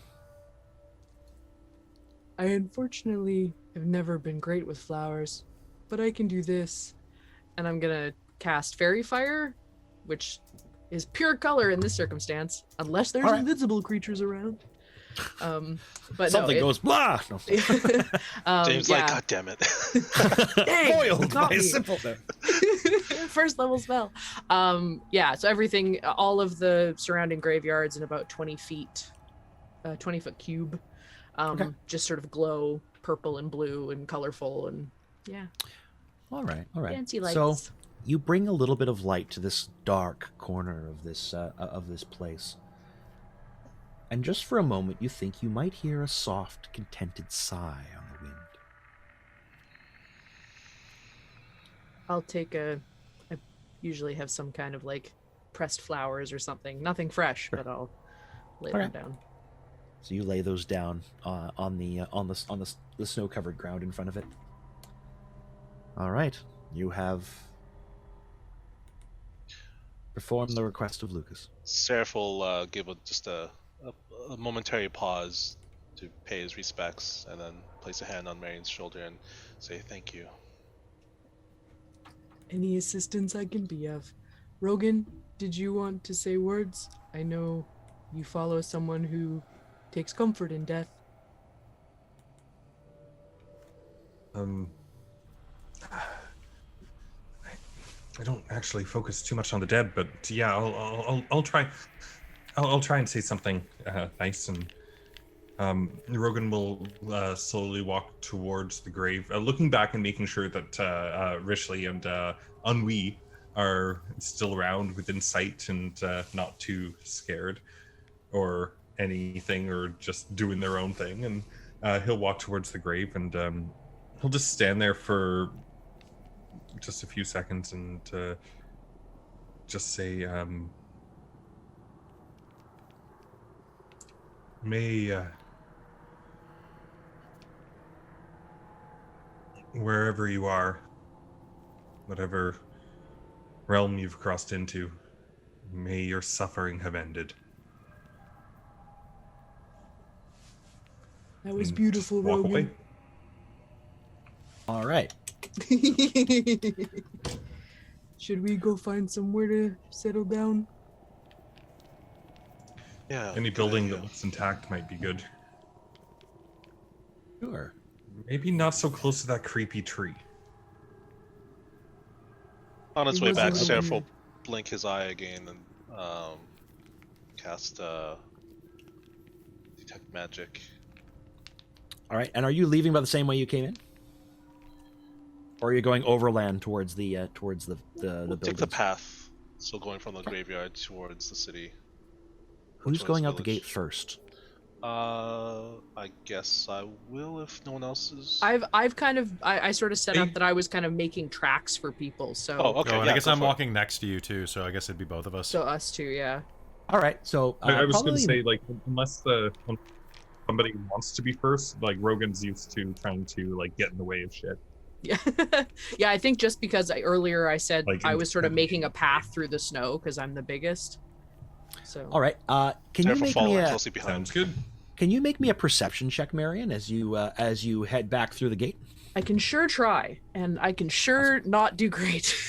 Okay. What's my perception? +5, 10. 10. All right, so you go trudging back through the gate, and you don't pay it much mind as you're kind of going over ground you've already covered before. But as you step out of the gate, you're going to feel a crunch under your foot as your foot goes down, and there's going to be a snapping sound as a hunting trap closes around your ankle, right over ground you had already walked on. You're going to take one. Actually, you get a dexterity save. You might be able to get your foot out of the way in time. I'm good at dexterity saves. Cool. Not when I roll a 5. 10. 10. All right. So you're going to take three damage as the metal teeth of this old rusted trap slam around your ankle and dig into the flesh. So, Marion! and it's there is no way this trap was here when you last went over the spot. That shouldn't be I'll there. run to her foot and I'll try to like use my hands to pry it open. Sure. So you run over and you wrap your fingers around it, these old rusted teeth, and you give me a strength check. Uh-oh. Can I assist? You 15. may. Okay. So 15. so I'm assisting, so that means you'll have advantage, Way. 15. All right. All right. So, does it affect things right now, Rogan, or am I going? No, go ahead with this, but I'm doing something at the same time Okay, that they're doing okay. that.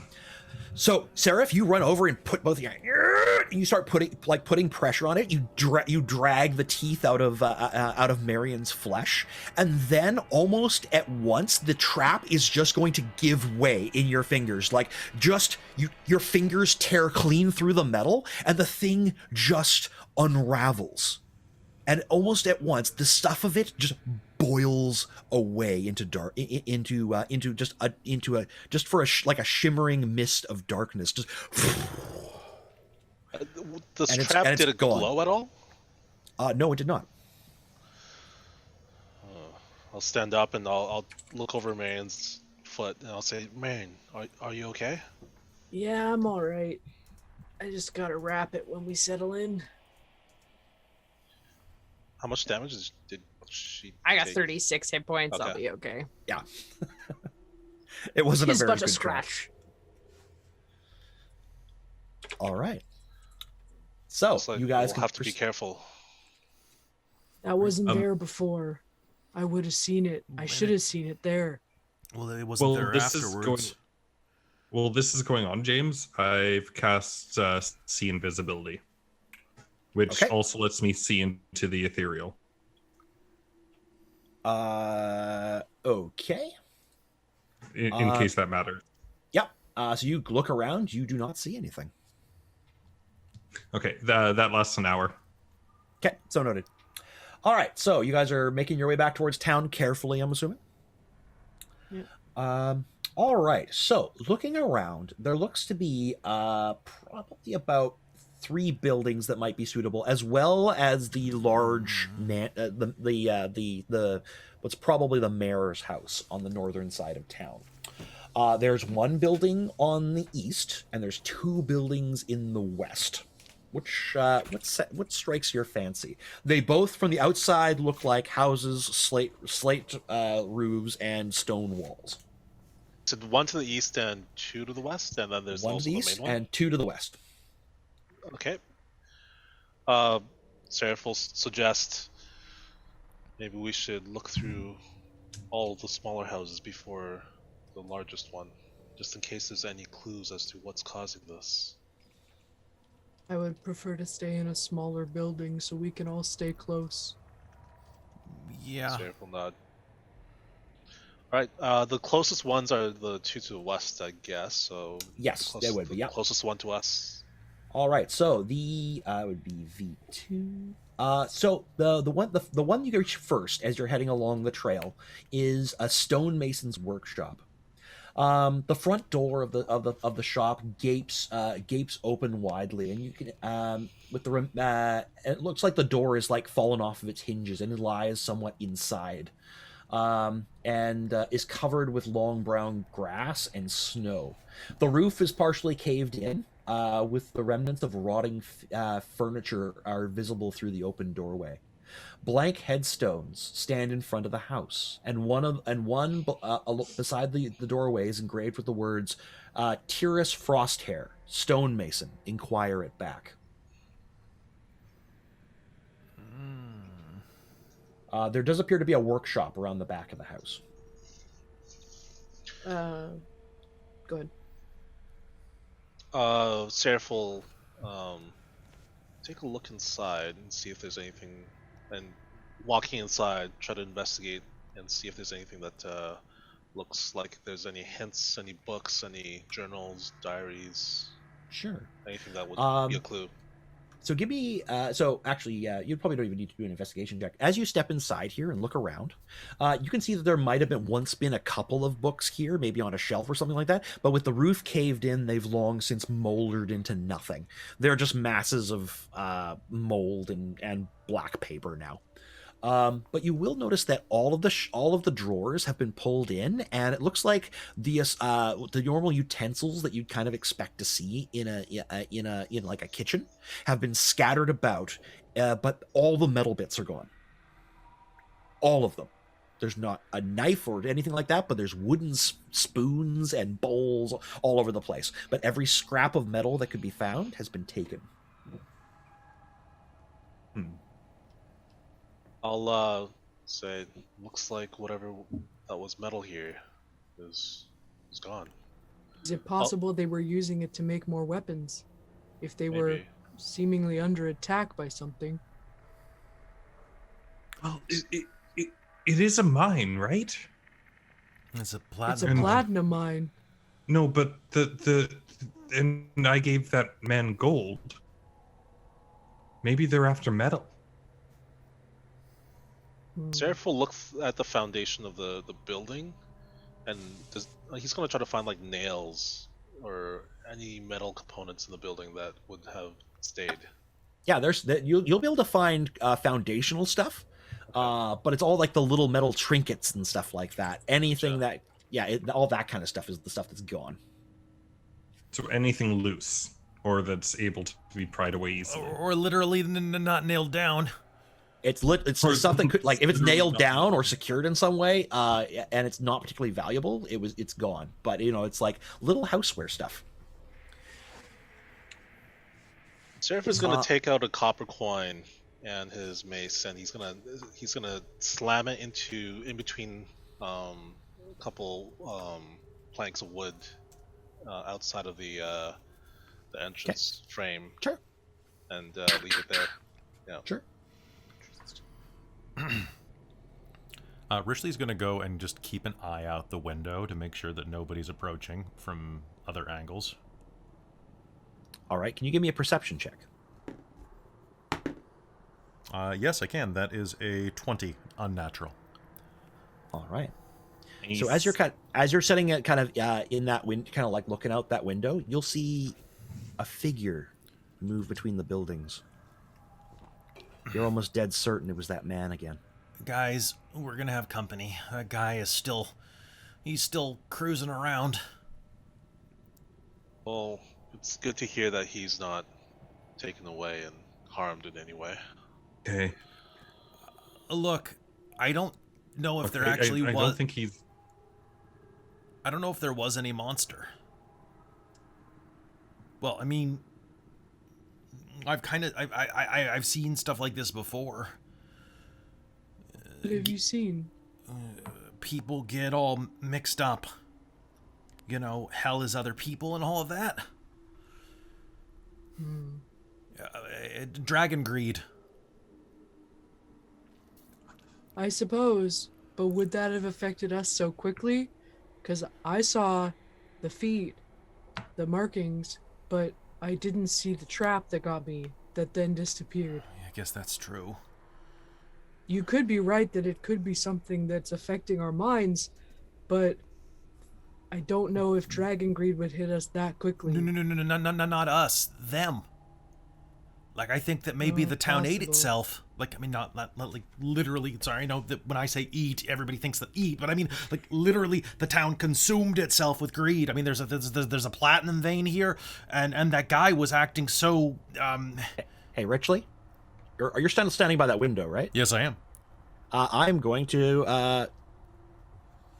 A crossbow bolt is going to come sailing through the window. Oh, sure. That sounds great. That sounds Yeah, 'cause great. I think you got that catching ability, right? Yeah, but I'm still going to try. So please make an attack roll on me. My armor class is 18. Is this?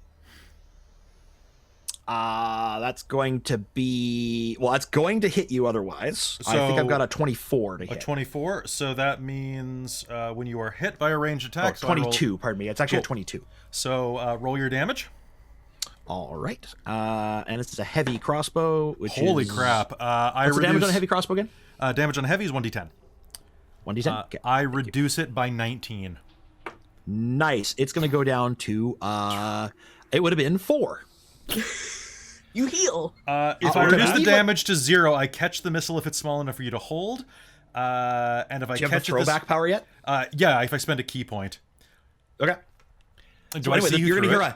you're going to see a ka-chunk, and you're going to glance over, and you will see this crossbow, and you're just like, whoosh, you just reflex. Your hand snaps up, and you will snap this bolt out of the air, and it will be in your fingers. It's a thick, stout boat with like kind of old, kind of tattered feathers, and you just drop it, and I'm standing near him. Can I lean to look out the window and see anything? Yeah, you lean out the window. You'll see the man trudging away with a crossbow. I'm gonna throw a hand axe at him. That's a long throw. He's probably about 80 feet away. I have a longbow. I have an ability that pulls him closer. That was all I was gonna try and do. Nice. If it Do goes it. that far away, Hey, I don't know if it's gonna be. Yeah, you could if you can hit him. Sure. Am I double this? Oh wait, no. I think for that? range on a hand axe is like 50 feet tops. If I remember correctly. You got I it. can't remember. If Yeah, you it's could make the probably throw, too far. No, if he's 80 feet away, that's way Well, I too mean, far. she could make it with disadvantage. Sure. Can I thought there was like a max. It's 20-60. 20 feet. Yeah. And then 60 feet is Max. disadvantage, and then that's the max. Yeah. Can I Yeah, so make it to the door and I was gonna say the longbow fire might an be arrow? able to. Sure. Yeah, you can fire an arrow. There's Yeah. a perfectly good hole in this window. Yeah, you can also shoot right out the window. No, like the window is Right through the is hole. open. That's true. Right back at him. Just right through that tiny hole. Just do it. 22. 22. Yeah. So go away, cat. So you turn, Never go level, away, cat. draw, and fire in one smooth motion. The arrow intersecting the distance between him and slamming into him with the distant sound of a meat cleaver slamming home and carving through meat and flesh. The man crumples, falling forward, but even as he does, he too unravels, just like the trap did before. A black mist dissipating, spreading out from the from where the blow hit him, and he simply discorporeates right there. Is there any sign of my arrow? You can't make it out from that distance, but you'll see his crossbow fall to the ground. Oh, okay. Interesting. I'm going to have been running up towards him while this is going on. Sure. Is he You I was come about to running say to I'll you. join him. Yeah, you come trudging over. Is he invisible or in the ethereal? No, he's just gone. He's no longer exists. The stuff of him literally unraveled right there. He was like mist and light. Huh. Or maybe the opposite of light.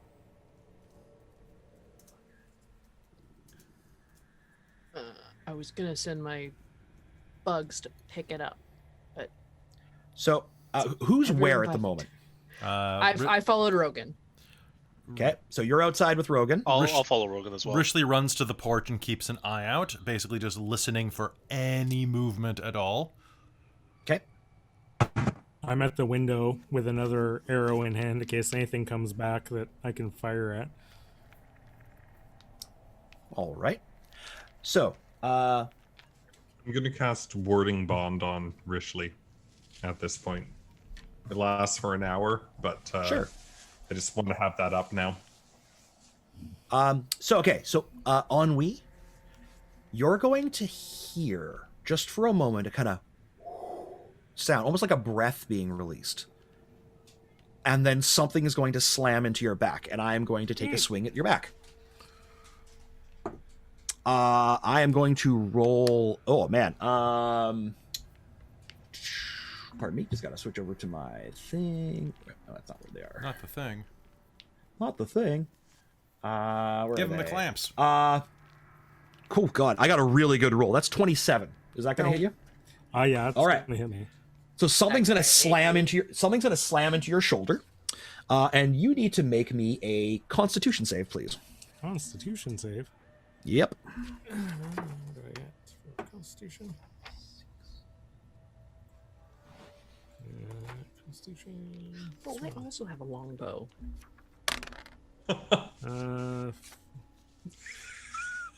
It's okay to laugh at me. I'm I laughing got a at me 14. too. 14. All right. So you're just gonna, and then wham! This thing it slams into the side of it, like the side of you. Like you'll see this. You'll just kind of glance over and see this ebony like chitinous claw covered with almost like jagged spikes is going to slam down on your shoulder and drop and kind of buckle your armor plate there for a second. And you're going to. I actually don't have armor. Oh, you don't have armor. Okay. All let's I go got to. is a shield.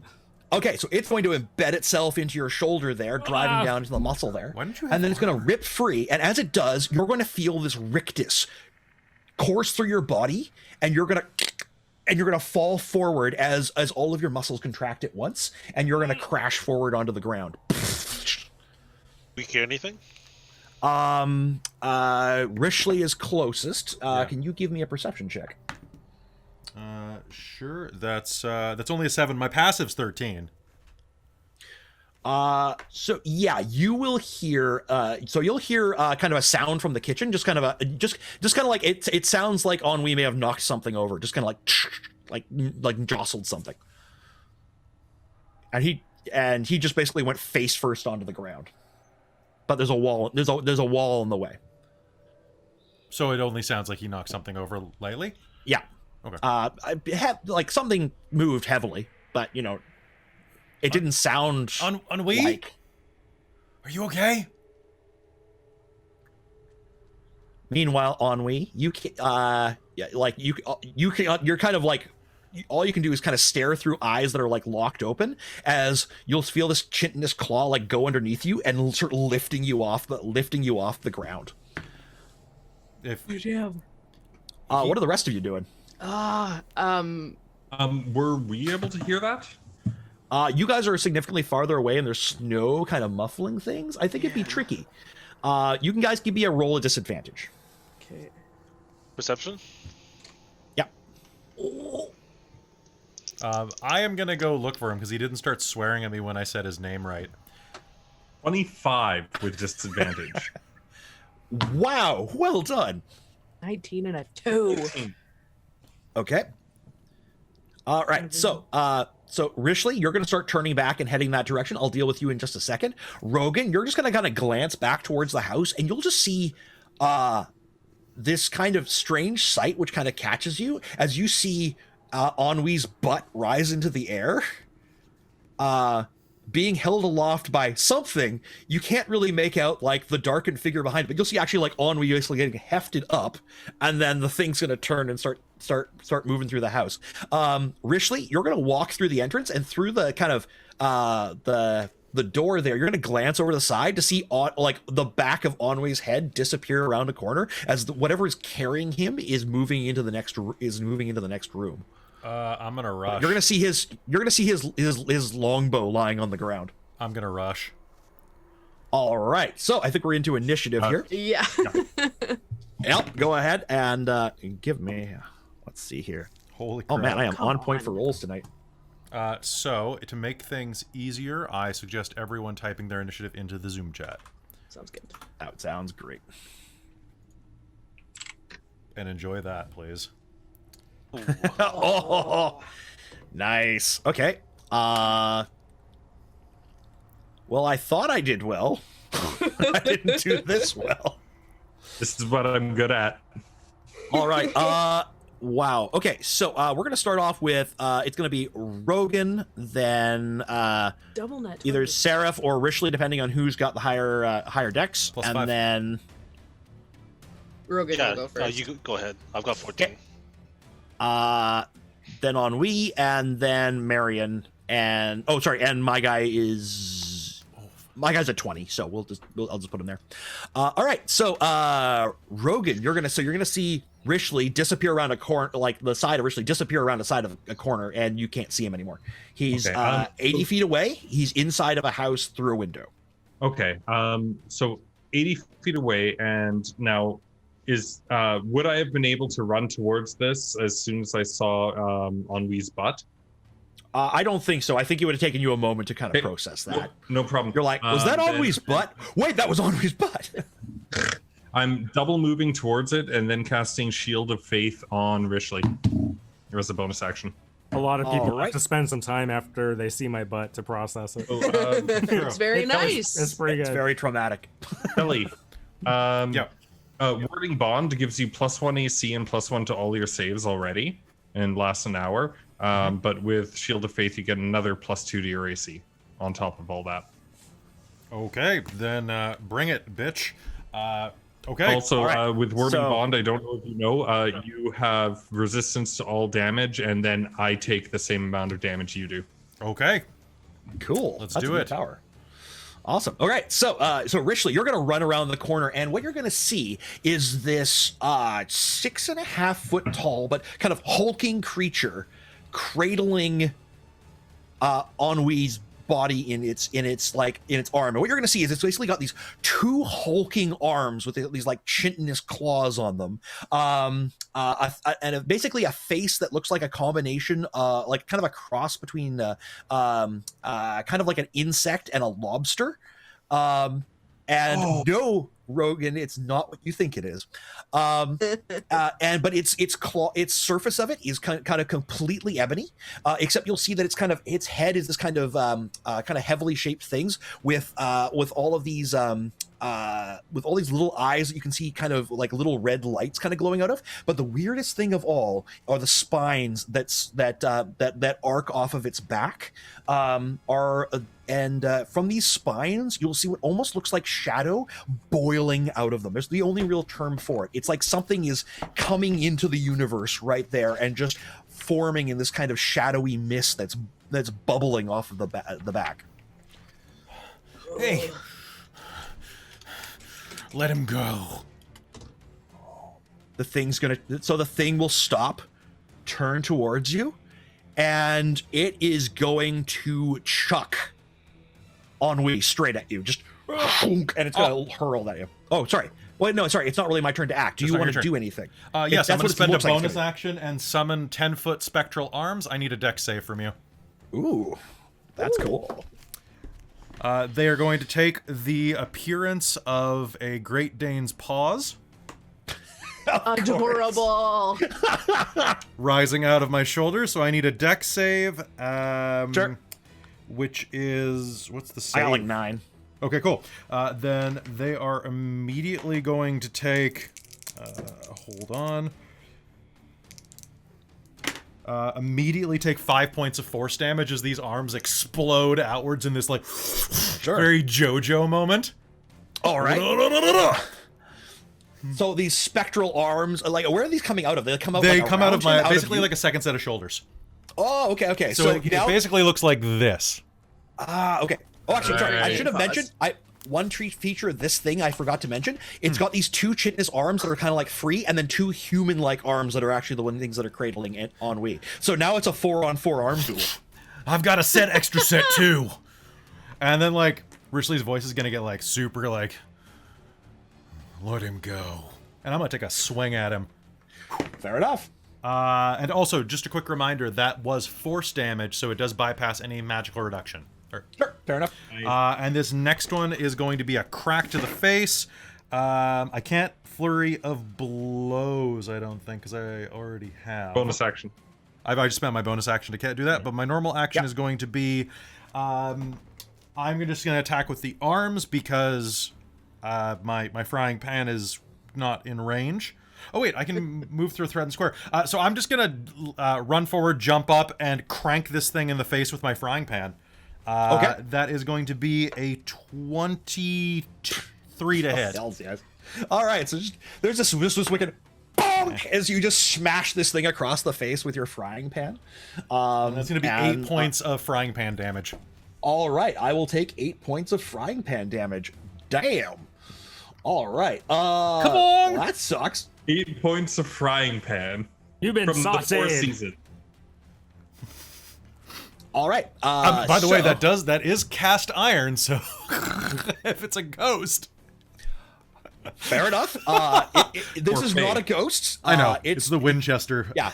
You just bonk, and so you sock him good. All right. So I take that damage, and then after that, let's see who's up next. I believe it is Seraph's turn. Yeah, Seraph's gonna run up, double movement, 60 feet. So you're still not. So you can get to the window, or you can try running through the door, but you won't make it to melee range or anything like that. It's Do I 80 see feet. richly? You can see richly if you go through the door. Is he going to hear the kabong? Oh yeah, you hear the bonk. Yeah. So if I go through the door, do I have enough movement for that? Yes, you can see richly. He'll be about 15 feet away. Okay, so I'm assuming I know he's got the fighting stance. He's fighting something. Yeah, he's fighting something around the corner from a wall, so you can't But see I the can't creature. see it? But Okay. yeah. But I think I can still do it. Let me double check.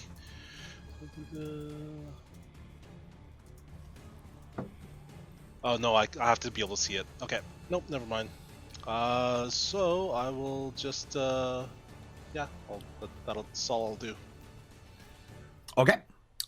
Then next up it is it's Ennui's turn. So Ennui, you can make me a save. It's going to be another Constitution save. Constitution save? Okay. Yep. 18. 18. You're going to start coming out of the rictus. You're going to feel like your muscles begin to relax, and you are currently restrained, but you can break free if you want to. You can try to break free. I'm definitely going to try to break free. Cool. Go ahead and do that. What am I rolling? So I think, actually, you don't even have to do the test. I think I will just relent and just drop you prone on the floor. Okay. He's just like, priorities have changed. I don't need to deal with you. And I will That's just fair. dump you like a sack of potatoes. I will shake my head to get my senses back to me. All right. It's my turn. I am going to slash at Rishley with my claws. So the big chitinous ones, like, whoosh, whoosh, and they're going to come swinging in. That's probably a miss. I got 13. 21. All right. Oh, wait. You're For welcome. your armor class. Yeah, I've got, okay. With my buffs, I'm at 21 right now. Friggin' mugs. So I've just gone Ultra Instinct. So All right. So So you said, and you just like duck under it. This thing's attacks are like animalistic. They are not particularly like skilled. This thing relies on strength and toughness and the kind of thickness of its plate in order to kind of hold steady. It's gonna take a half step backwards, kind of bewildered at like kind of your ability to resist it, kind of turn its head a little bit towards you, and then it's gonna disappear.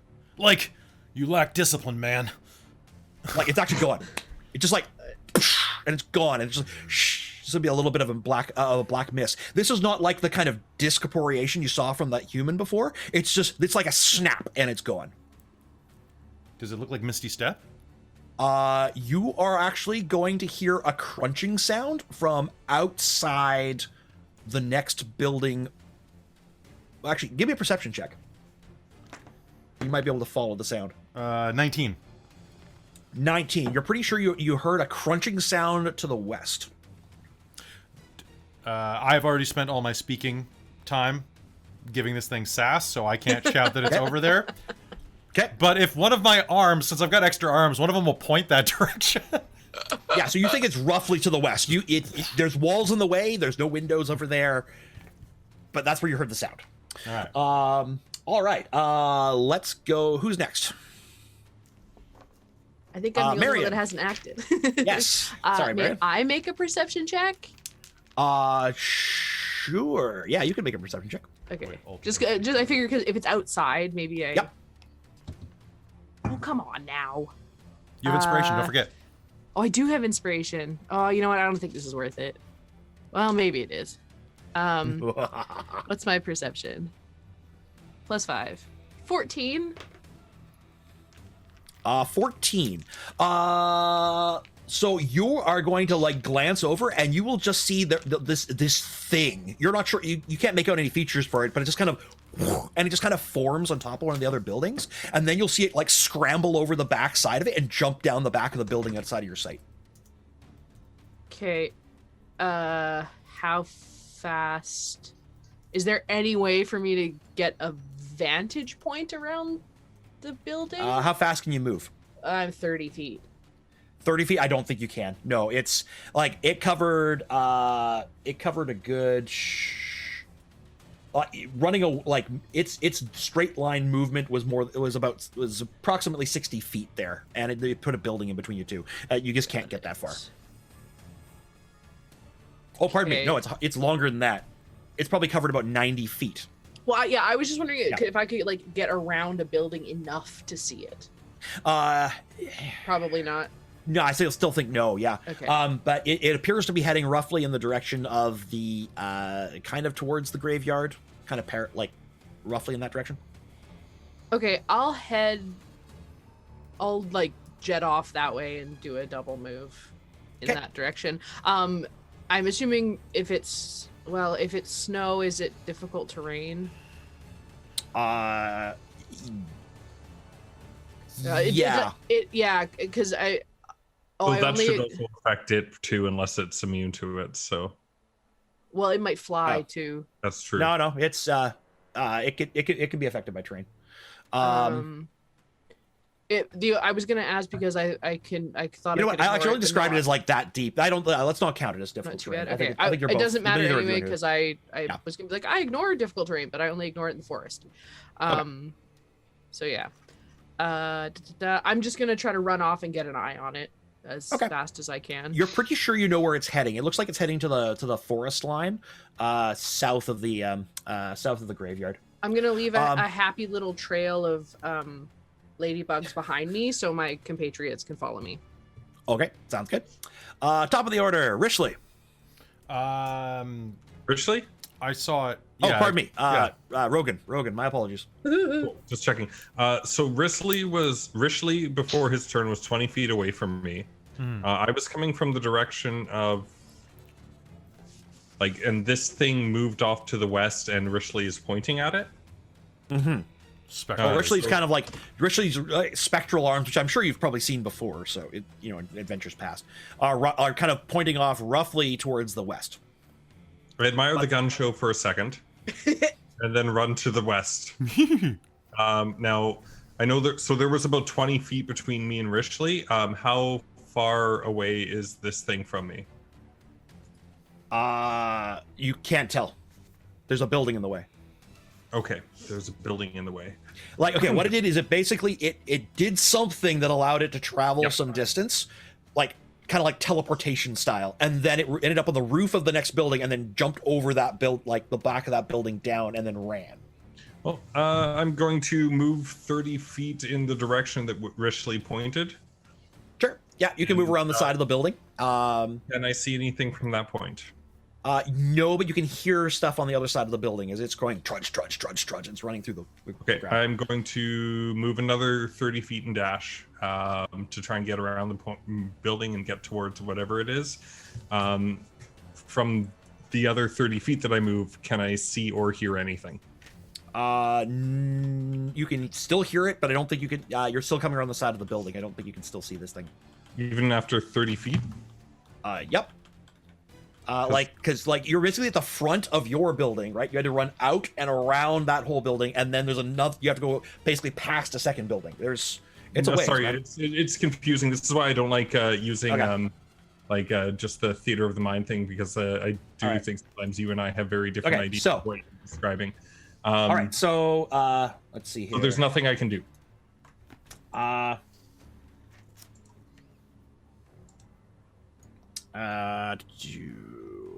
right. Which is okay. If there's nothing I can do, I'm just gonna keep. I just don't think you have the angle, man. I'm sorry, just in the way I'm kind of envisioning where it's moving to. Yeah, that's why using maps, I think, a good idea. All right. So sorry, I didn't have that one. I wasn't sure exactly where this one was going to approach you, and I wasn't expecting to have to do that. Okay. All right. Let's go to next up. We've got now it's Rishley's turn. Okay. I will use I'll use my action to help Unwi up. Okay. Yeah. Are you okay? Oh, I don't know what hit me. Big crab thing. I'm gonna go kick its ass for you. Okay. Yes. Okay. And I'm gonna go, and I'm gonna bolt out the door. I'm gonna. I guess I can't double move because I helped you up. But I guess I'll spend a point of key to do Step of the Wind. That'll move me 70 feet toward Marion. All right. So yeah, you come around and you'll probably be able to. Unless helping him up is a bonus action, in which case that was 105 feet. Okay. I'll consider that a bonus action. Ennui was already kind of picking himself up. Okay, so with that distance, you will be able to kind of clear the side of the building, moving past Rogan, and you'll be able to see the back of this thing as it's running, trying to clear around the side of the buildings farthest to the southwest of the town, and it's got its back to you currently as it's heading for the trees. It looks like it's about 50 feet from the trees at the moment. Okay, and how far is it from me if I move the 105 feet toward it? Does it still have an advantage on me because it's still ahead of me? 105. So yeah, I guess you're actually, so it's about 50 feet from the trees and you're about 30 feet behind it right now then. Okay. Yeah, because it basically just got some distance on you because it went over the building when you went around it. Actually, one sec. Oh, no, never mind. That's only jump distance. I was like, technically, I probably could have jumped the building, but it's only distance that I can do that with. Okay. So, yeah, that sounds good. I know what I'm doing next turn, so... Okay. All right. Then it is... So after that, it is... Seraph. Yeah, Seraph is gonna run whatever path is gonna get him closest to it with enough sight. How fast can you run? 30 feet normal movement. So can I see it with 30 feet? With 30 feet, no. There's going to be a building in the way. Okay, I'll dash. Yep. Do I see it? So if you dash, you'll be a little bit behind it because you'll be a little bit behind Rogan because Rogan started farther out than you did.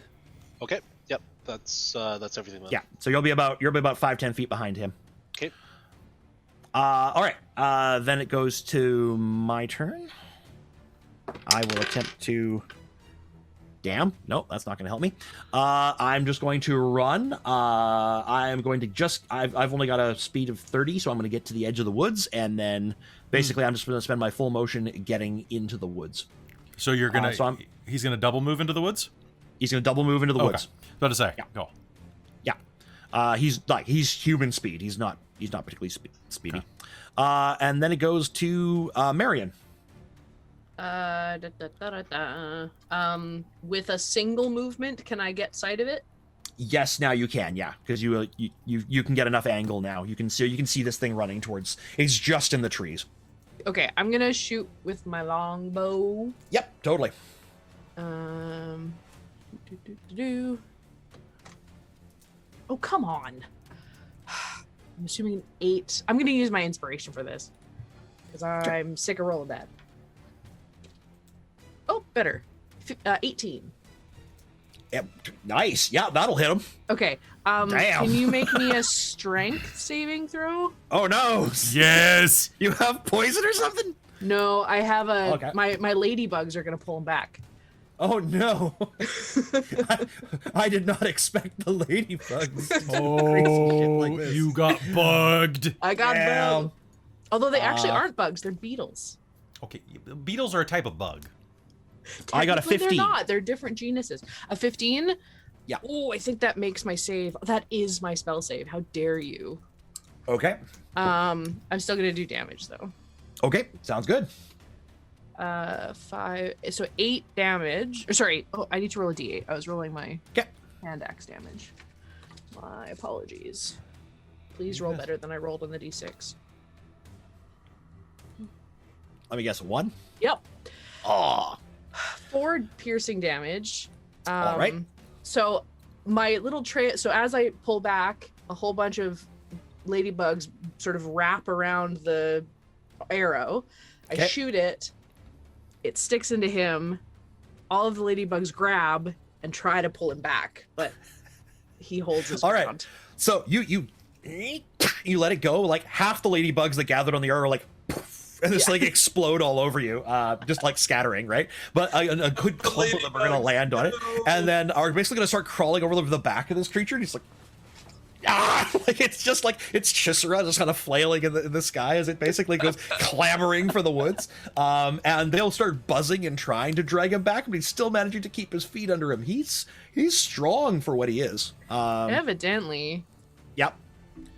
But by no means the strongest you've ever faced. I'm like, Rishley, like you fought, like fighting this guy. He's stronger than the average human, but not that much stronger.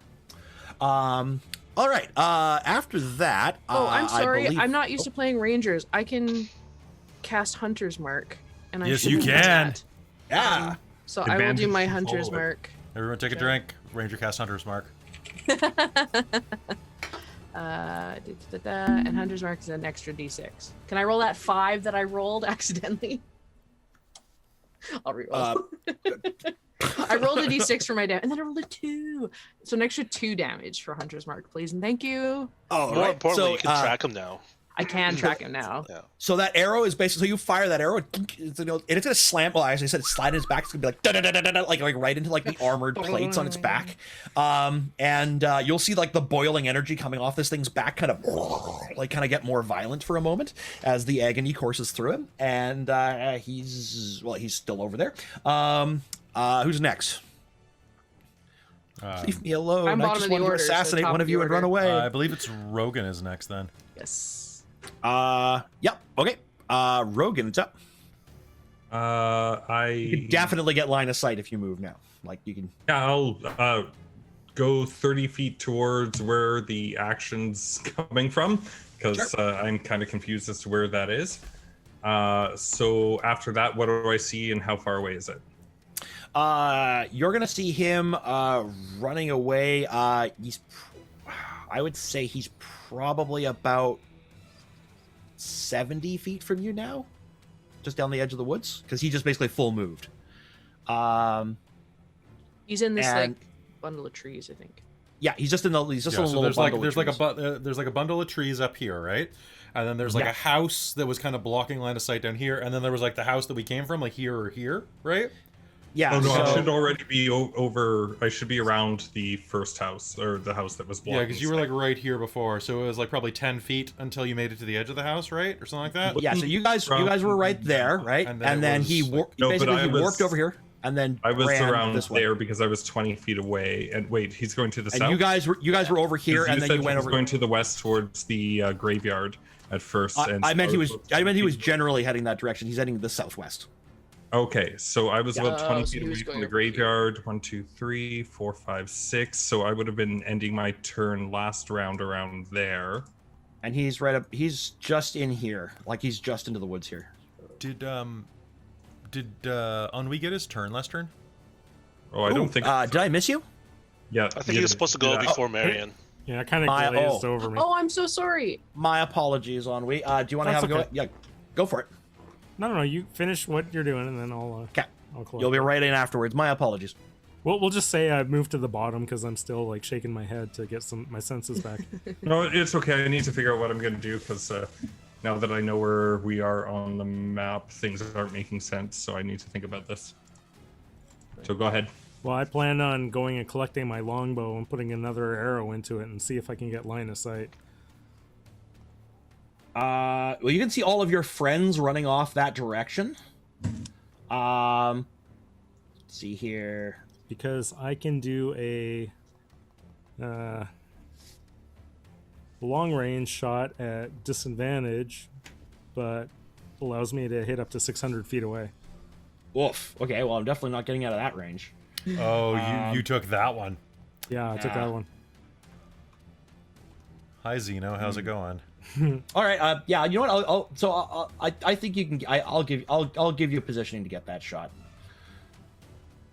Okie dokie. At disadvantage.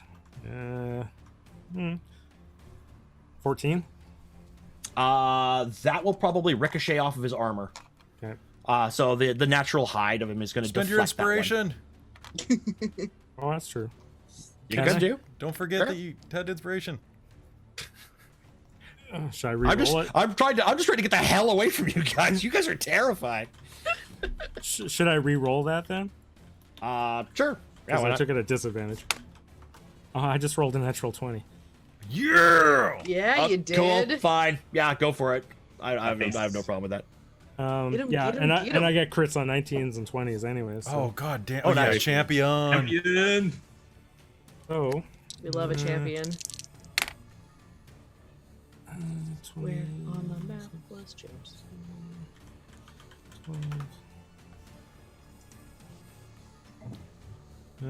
27. Ow. Was that 27? Sorry, was that 27 damage? Yeah, 27 to hit. total. Oof. Okay. Oh wait, I only add my plus to the damage to one of them, right? That's Double. right. Just the Double. dice that get doubled. Okay, so 22. 22? Okay. Oh, okay, that's gonna wreck me, but not kill me. Okay. So there's going to be a meaty thud as you basically like kind of get a long shot, and you're really hoping your muscles aren't your muscles are still jiggling from the after effects. Clank, and you unleash. The bolt, the arrow will sail through the air and then thud down like half an inch from the one where Marion already kind of like cracked one of its kind of thick plates, chitinous plates. And it will grunt and heavily stumble forward, like kind of half crashing into the brush. But yeah, that was the sound of that one slamming home. That sounded like it hurt, and you'll hear this wail in all of your minds. There'll actually be like a telepathic wail is going to echo through the place. I will flash it a rude hand signal. And now it's I guess it's Rogan's turn. Okay, so And remember, these are 10-foot squares on that thing if you're taking a look at the map. yep. I just kind of put people down on the little temp map where I assumed, but anyway. Yeah. I'm done. You just gonna run to there? Run towards it, and I'm done. Okay. All right. So after Rogan comes Rishley. Cool. Bonus action, spend a key point for, once again, Step of the Wind, which is going to move me up 70 feet, which I think means that I am right on its ass. So 70 feet would be so it was 30 feet ahead squares. of me, and then it moved 90 feet ahead Yeah, of you're me. right. So that means that I'm within... Yeah, you're overtaking me. Yeah, fair enough. Yeah, you're right on top of me. That's fine. So wait, no, I'm technically not, because then you moved 90 feet. That moved me 70 feet, so you're still 20 feet ahead of me, unless I double move, which I will. And what I'm going to do is I'm going to rush up using my movement action and run right next to him. Because I'm a halfling, I can actually run through his square. Oh God! Now I have a 10-foot. Does that provoke? No, not unless I leave. But here's the thing: I have a 10-foot reach with these arms, so he provokes if he tries to get out of my square. So this little athlete's like, Damn it! Curse you, Rishley. All right. and that's my action. That's all I can do. I'm almost out of key points. Guys, help me. All right, Sarah, you're up. Seraph is going to go the 30 feet this way. He should be able to see him now, right? Yes. All He's right. through the tree, so he might have a bit of cover, but that's about it. Eldritch Blast. Okay. That's a 2. So that's not going to hit. But he's going to... he's going to... I should ask, what does your Eldritch Blast look like? Eldritch Blast is just going to be a purple beam. Okay. So Rishley, you're kind of doing like fighting, like kind of like charging up with this thing, like just kind of running tandem to it, and then you both like things like, and you know it's actually looking terrifying. And then there's these purple beams like like carving through the branches above your heads. You might want to duck that. He's also going to shout out to Rishley and say, "Hit him again!" And he's going to cast Healing Word. So that is going to be 5 healing. Oh, I haven't been touched. Doesn't matter. You're going to attack him though. Oh, Uh-oh. that doesn't... that is a doesn't bode well. 23. Well, that's unfortunate. Okay, that'll hit me. Quick question: did it look like my frying pan did damage? Oh yeah. That's yeah. I have no particular damage resistances or anything Okay, cool. like that. You clocked me good. Then I'll just hit it with the frying pan again because. Okay, yeah. I should have just done the other one, but that's fine. That is gonna be 9 points of frying damage. All right. Oh, I could have spent my inspiration, right? Can I do that now? Well, I think we're already onto someone else's attack and stuff like that. I think it might be a bit late now. Okay.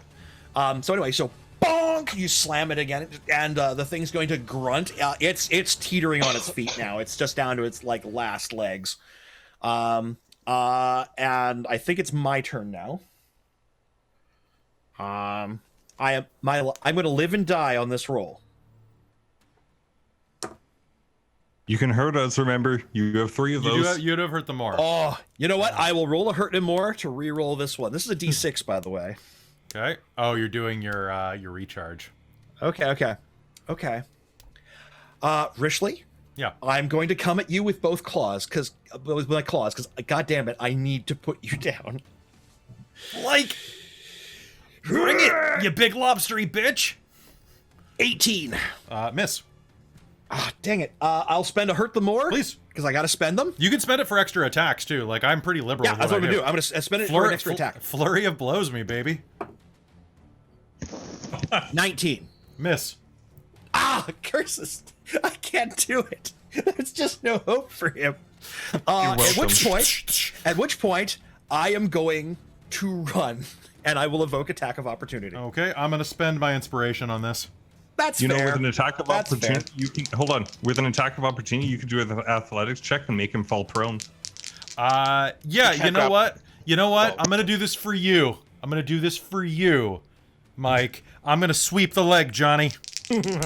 Not Nice. the legs. I need the legs. Okay, good thing I spent that. So, here's the fun thing. With my spectral arms, I'm going to do it in my attack. I can use wisdom instead of strength on my athletics because of these arms. Okay. So that is going to be I'm proficient. So that's going to be a 22 versus your... Is it contested? It is contested, right? Strength and athletics versus strength and athletics? Or I believe it is. acrobatics, whatever. Or acrobatics as defender. Yeah. Yeah. So use your better of the two. Versus strength or which one? Strength and athletics or dex and acrobatics, whichever you prefer. And if you ever hurt them more still, you could give yourself advantage, but... I will. You might as well. I gotta spend it. This is all I got left. Use the points. Natural 20. Natural 20. Yeah, got on the second roll. Unfortunately, that doesn't apply on skill checks. Okay, well, I still have... Okay, so what was your total score? 22. I think you did still beat me, though. Yes, I'm gonna beat you, yeah. Okay. Yeah. I should have just punched him. I should have just punched him. I got like 24. I got 24 with that one. I'm going to spend my determination to match his 24. Nice. Yeah, sure, okay. Oh no. Sudden death roll off? D20 versus D20? Roll off. All right, let's do it. Ooh, come on! I have Okay. 11. I have respectable. Sorry? 11. I got 14 on the dice. On the dice? I got 11 on the dice. Damn. Yeah. Okay, it was worth a try. All right. So you move to sweep the leg, and she is going to collide with it. Those spectral arms are going to land perfectly, but you're not. The only thing you didn't take into account for was the snow. The thing is strong, and its weight pushes you forward. Instead of kind of gripping in and tripping him up, you end up sliding your butt across the snow without being able to get enough traction to kind of hold him back, because he's just just rampages through it. And manages to he's running off into the brush. I am going to do something in the bushes. Do you still have actions? Oh my. It's not an action thing. Oh, really? It's But- a forest thing. I did a something. And Can you make sounds? the sounds Does it sound like liquid? the sounds die off. Rishley, Alright. Shoot him again. you tense. You kind of pick yourself up. You look to the left of he just ran around a tree. You look to the left around the tree. You look to the right around the tree. There's only one place for him to be, and that is behind that tree.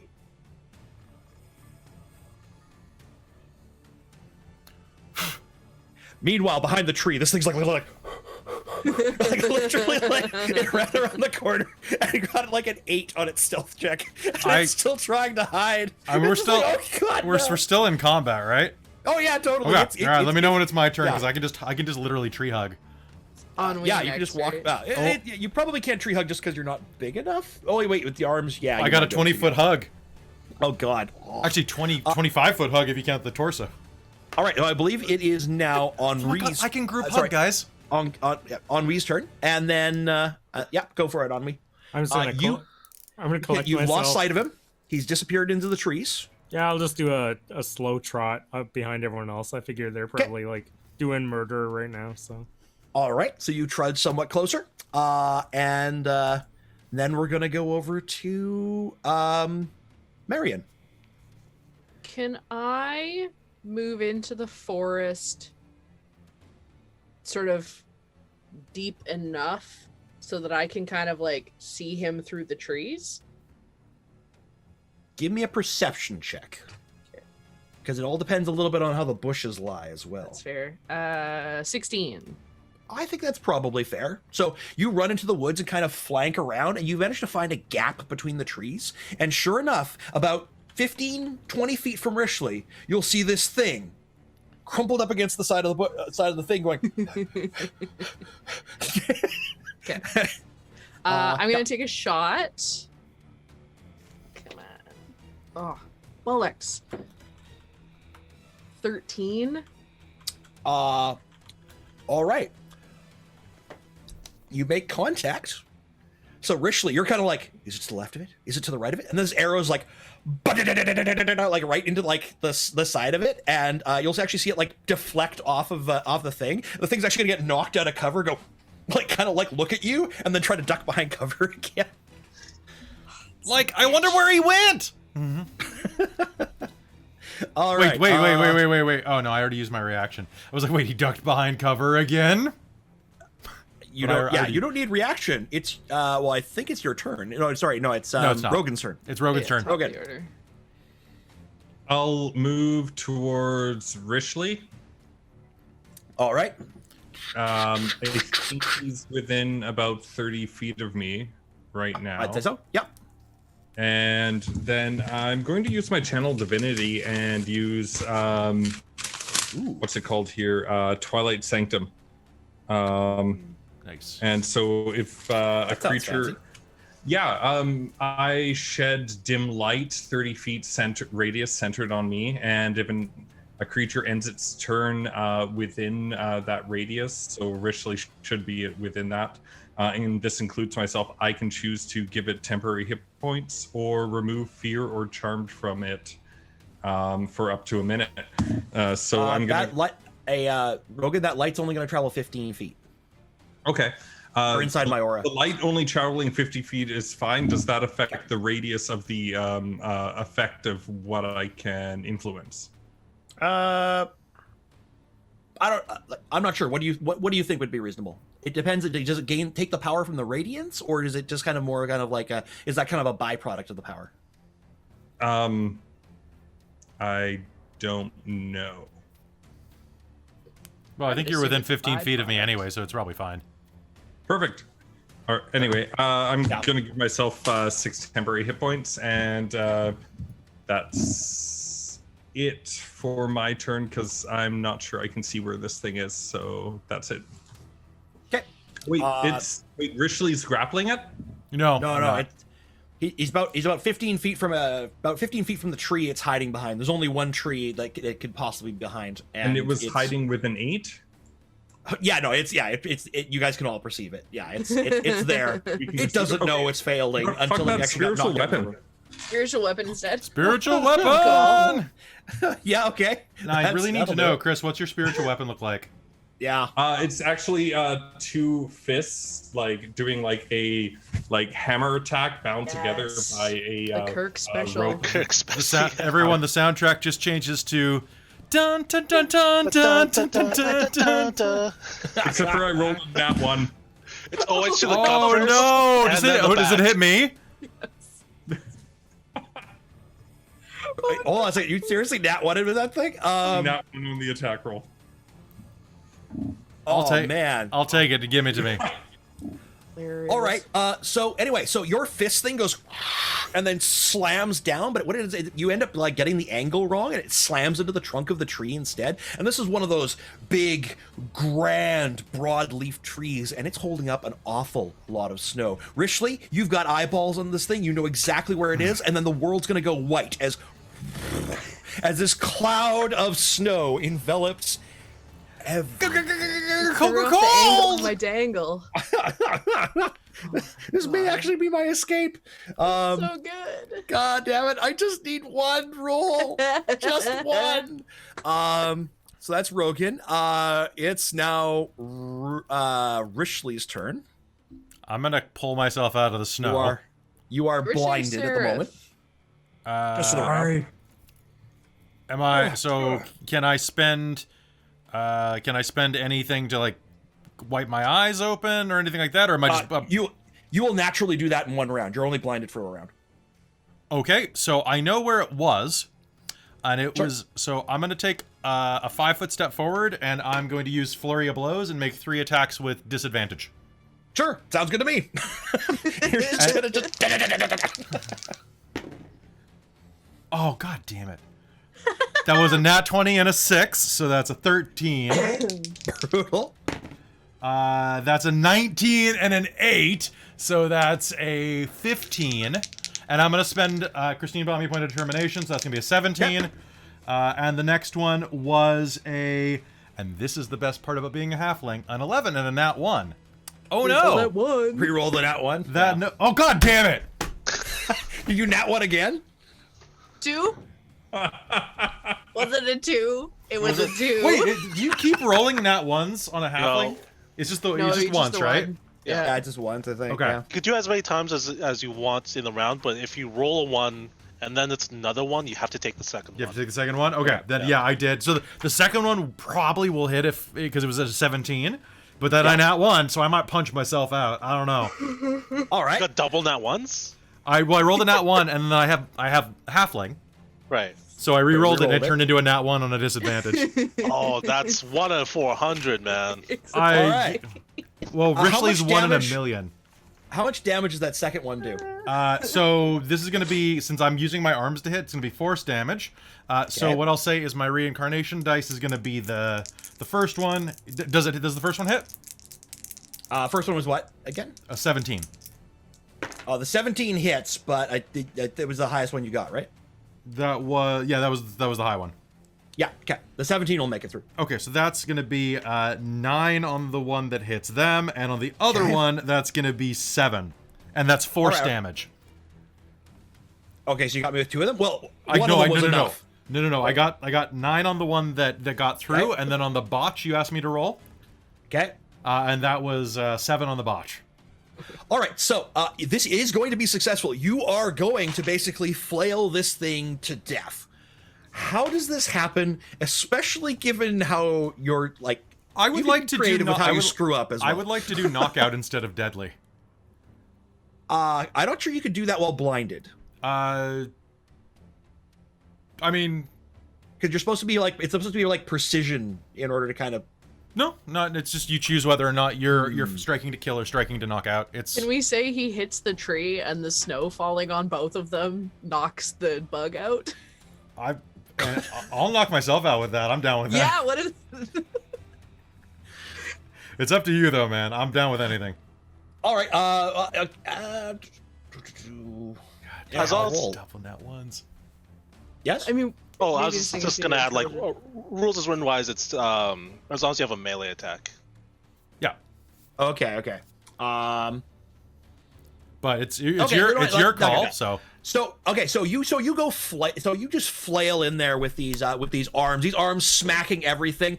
There's going to be some of them are going to land, these meaty thuds against this creature, and there'll be like the cracking sound as its chitinous plate takes heavy blows.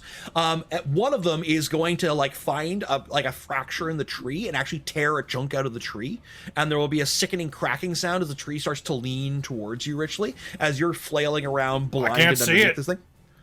And the rest of you are going to watch as this big tree is like is going to come sailing forward, and Richley's just going to be like, "Ugh!" And then you get buried underneath this tree as this as the foliage kind of like he's on me! Help! Help! I'm gonna start like trying to beat the tree with my own like little halfling arms. Ah, it's on me! and I think we're out of combat at this point. yeah. Because the thing is somewhere in there. In what state we don't know. I'll put my bow down and make my way through the forest Like I'm dying. over to Richley. I love the make my way through the forest. I know. I love that thinking too. Oh, I will. All right, so you guys come trudging over, and you will find both Rishley and this thing. This thing's like basically like pinned under the tree. It's still alive, but one of its legs is like twisted and mangled backwards. And you'll see that this thing's actually like it's got that kind of insective form, but it also is like got cloth draped across it, and you will see like little like trinkets and stuff like hanging off of it. Trinkets. Metal trinkets, but also like it looks like whatever the cloth this was, it's like mottled and but it's like it used to be like what looks to be like fine cloth and stuff like that.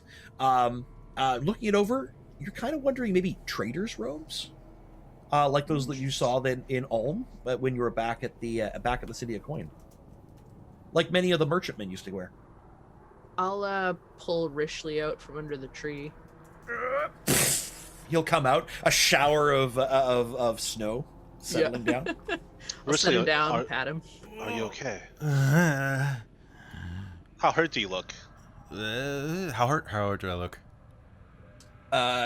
You're not. You took 7 points of bludgeoning damage from the tree falling on you. You also had gained 9 points of temporary hit points. So I'm feeling okay.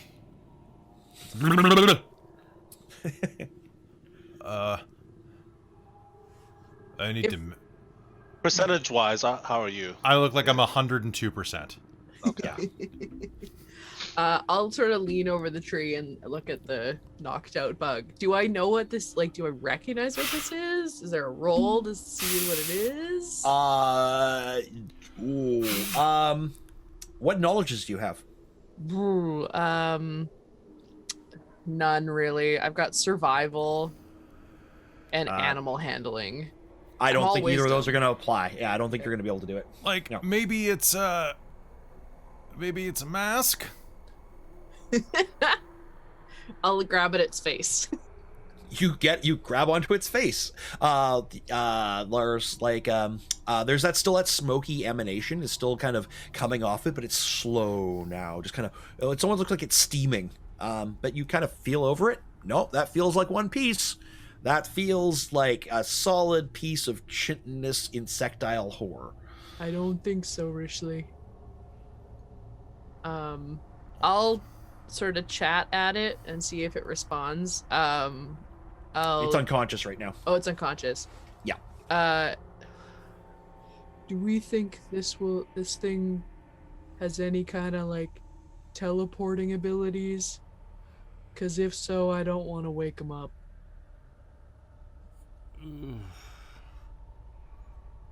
Like,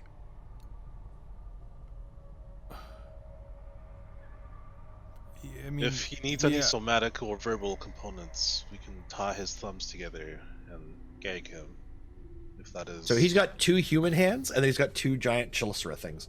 like, Yeah. I don't know what he used before, but he did kind of just teleport. Like, he just kind of went and teleported. Was Risley able to tell if there was any components with that teleport? If you describe that to him, no, it just did it. Like, I think he just, like... It just went... Maybe he's got an extra pair of hands behind his back that he used them, though. I'll like lift the thing up and look at its back. As you kind of go over there and kind of pick up the kind of like shuffle him over, that smoke stuff, just for a moment there, you think you can see images in it. Just for a moment, like flickers of faces, things, plants, trees. Huh. But nothing else. The spines feel kind of like oily underneath your hands, and they have this kind of almost opalescent sheen to them. Interesting.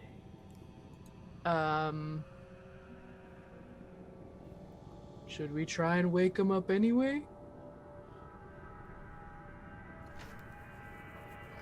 The thing will twitch in your grasp. Ooh, we should tie it up. As Ennui says that, you'll see the like 10 or 15 like small beady eyes suddenly flick with red fire for a moment as they all kind of focus around in different directions, and they all look up at you, Marion, and all lock onto you at one time. And I think that's where we'll call game. Oh, dang. Okay. In Sylvan, I go, hello. Hello. That's cute. All right, and I think that's where we'll call it here. Okay. I think this one is going to need a second round because stuff just took longer than expected. We're just too fun. That's Yeah, what you're it too comes strong. down to. That's How much longer do you think is in it? I'm just curious. Like, looking at this from, like, a DM's perspective. DM perspective, probably about half of what we would normally do, but it Okay. half to one. Yeah. Okay, cool. So another We like can- 2 hours? Yeah. Yeah, we could probably find a place for that in the next. I'd like to do it Yeah. before Tuesday if possible, just so that we'd have that up sometime. But Yeah, totally. Yeah. And I'm down. I'm happy to work around whatever people need to. Cool. So yeah. Cool. Yeah. Sorry. It took No, it's longer. fine. I Some of think- these one shots Yeah. aren't always one shots. Like, some of them are pretty involved. And I'm wondering, especially as we get to higher level, right, and things can just tank a lot of points, right? Like, Yeah. How's Thursday for everyone? Thursday is bad for Krista. If I'm the only one that can't do Thursday, I can do Thursday. It just means I have to do it on my laptop, not on the desktop, because it is used for recording podcasts. Well, we'll talk about this off camera. We'll figure out. out what works best, and we'll post it on our social media. By the way, if you would like to be on top of that, go ahead and give us a follow on all of our stuff, like our Twitter is a good place for that, our Facebook, and of course our Discord, where a lot of our stuff gets posted. Which, you know, join us. Yeah, Like that'd be really good. I always want to say real quick, I'm going to take the reins and say thank you for running your first game on the channel, James. I hope you've enjoyed it. I look forward to forcing you to do it a couple more times for Candlekeep and on Extra Life for sure. Sounds good to me. We need to get you a library because you look good there. Oh, thank you. Yeah, you belong there. All right. So, is there anything anybody wants to say on the way out? Thank you very much, James. I'm looking forward to the second half. Thanks very much. It was a lot of fun running for you guys. You guys are hilarious to kind of watch. Do you think, Marion, you're just a hoot? Frickin' ladybugs. So like, let my nightmarish abomination get away, damn it. No. It's so good. Ennui is so depressing. Richard so Seraph is like definitely the leader of this party. James, Yes. your descriptions and like when you get into character describing things is great. It's good to see you doing things. It's a master at their art. Yeah. At And the I craft. do apologize for something like the kind of like doing like, because this is the one area that's not mapped particularly well. Yeah, I'm looking at the one map they have in the book, and it's... It's like the other things we're going to be dealing with are a lot more manageable. Well, they're just you and I got a history of not understanding each other when about. Well, let's try to find a kludge before next game so that your minds will mesh. So Exactly. I definitely think we need maps. Okay. All right. And thank you everyone for coming and listening and watching and joining us. Thank you. And That was a lot of fun. So we'll have this up on YouTube. The next episode will go up on YouTube within 48 hours of whenever we run it. But we will tell you when it's coming up on the channel too. So I guess that's going to be it for us tonight. Thank you very much, James. Thank you everybody for joining us. And we love you very much. See you tomorrow night with Shards and Nern, everybody. Good night. Good night. Good night. Good night.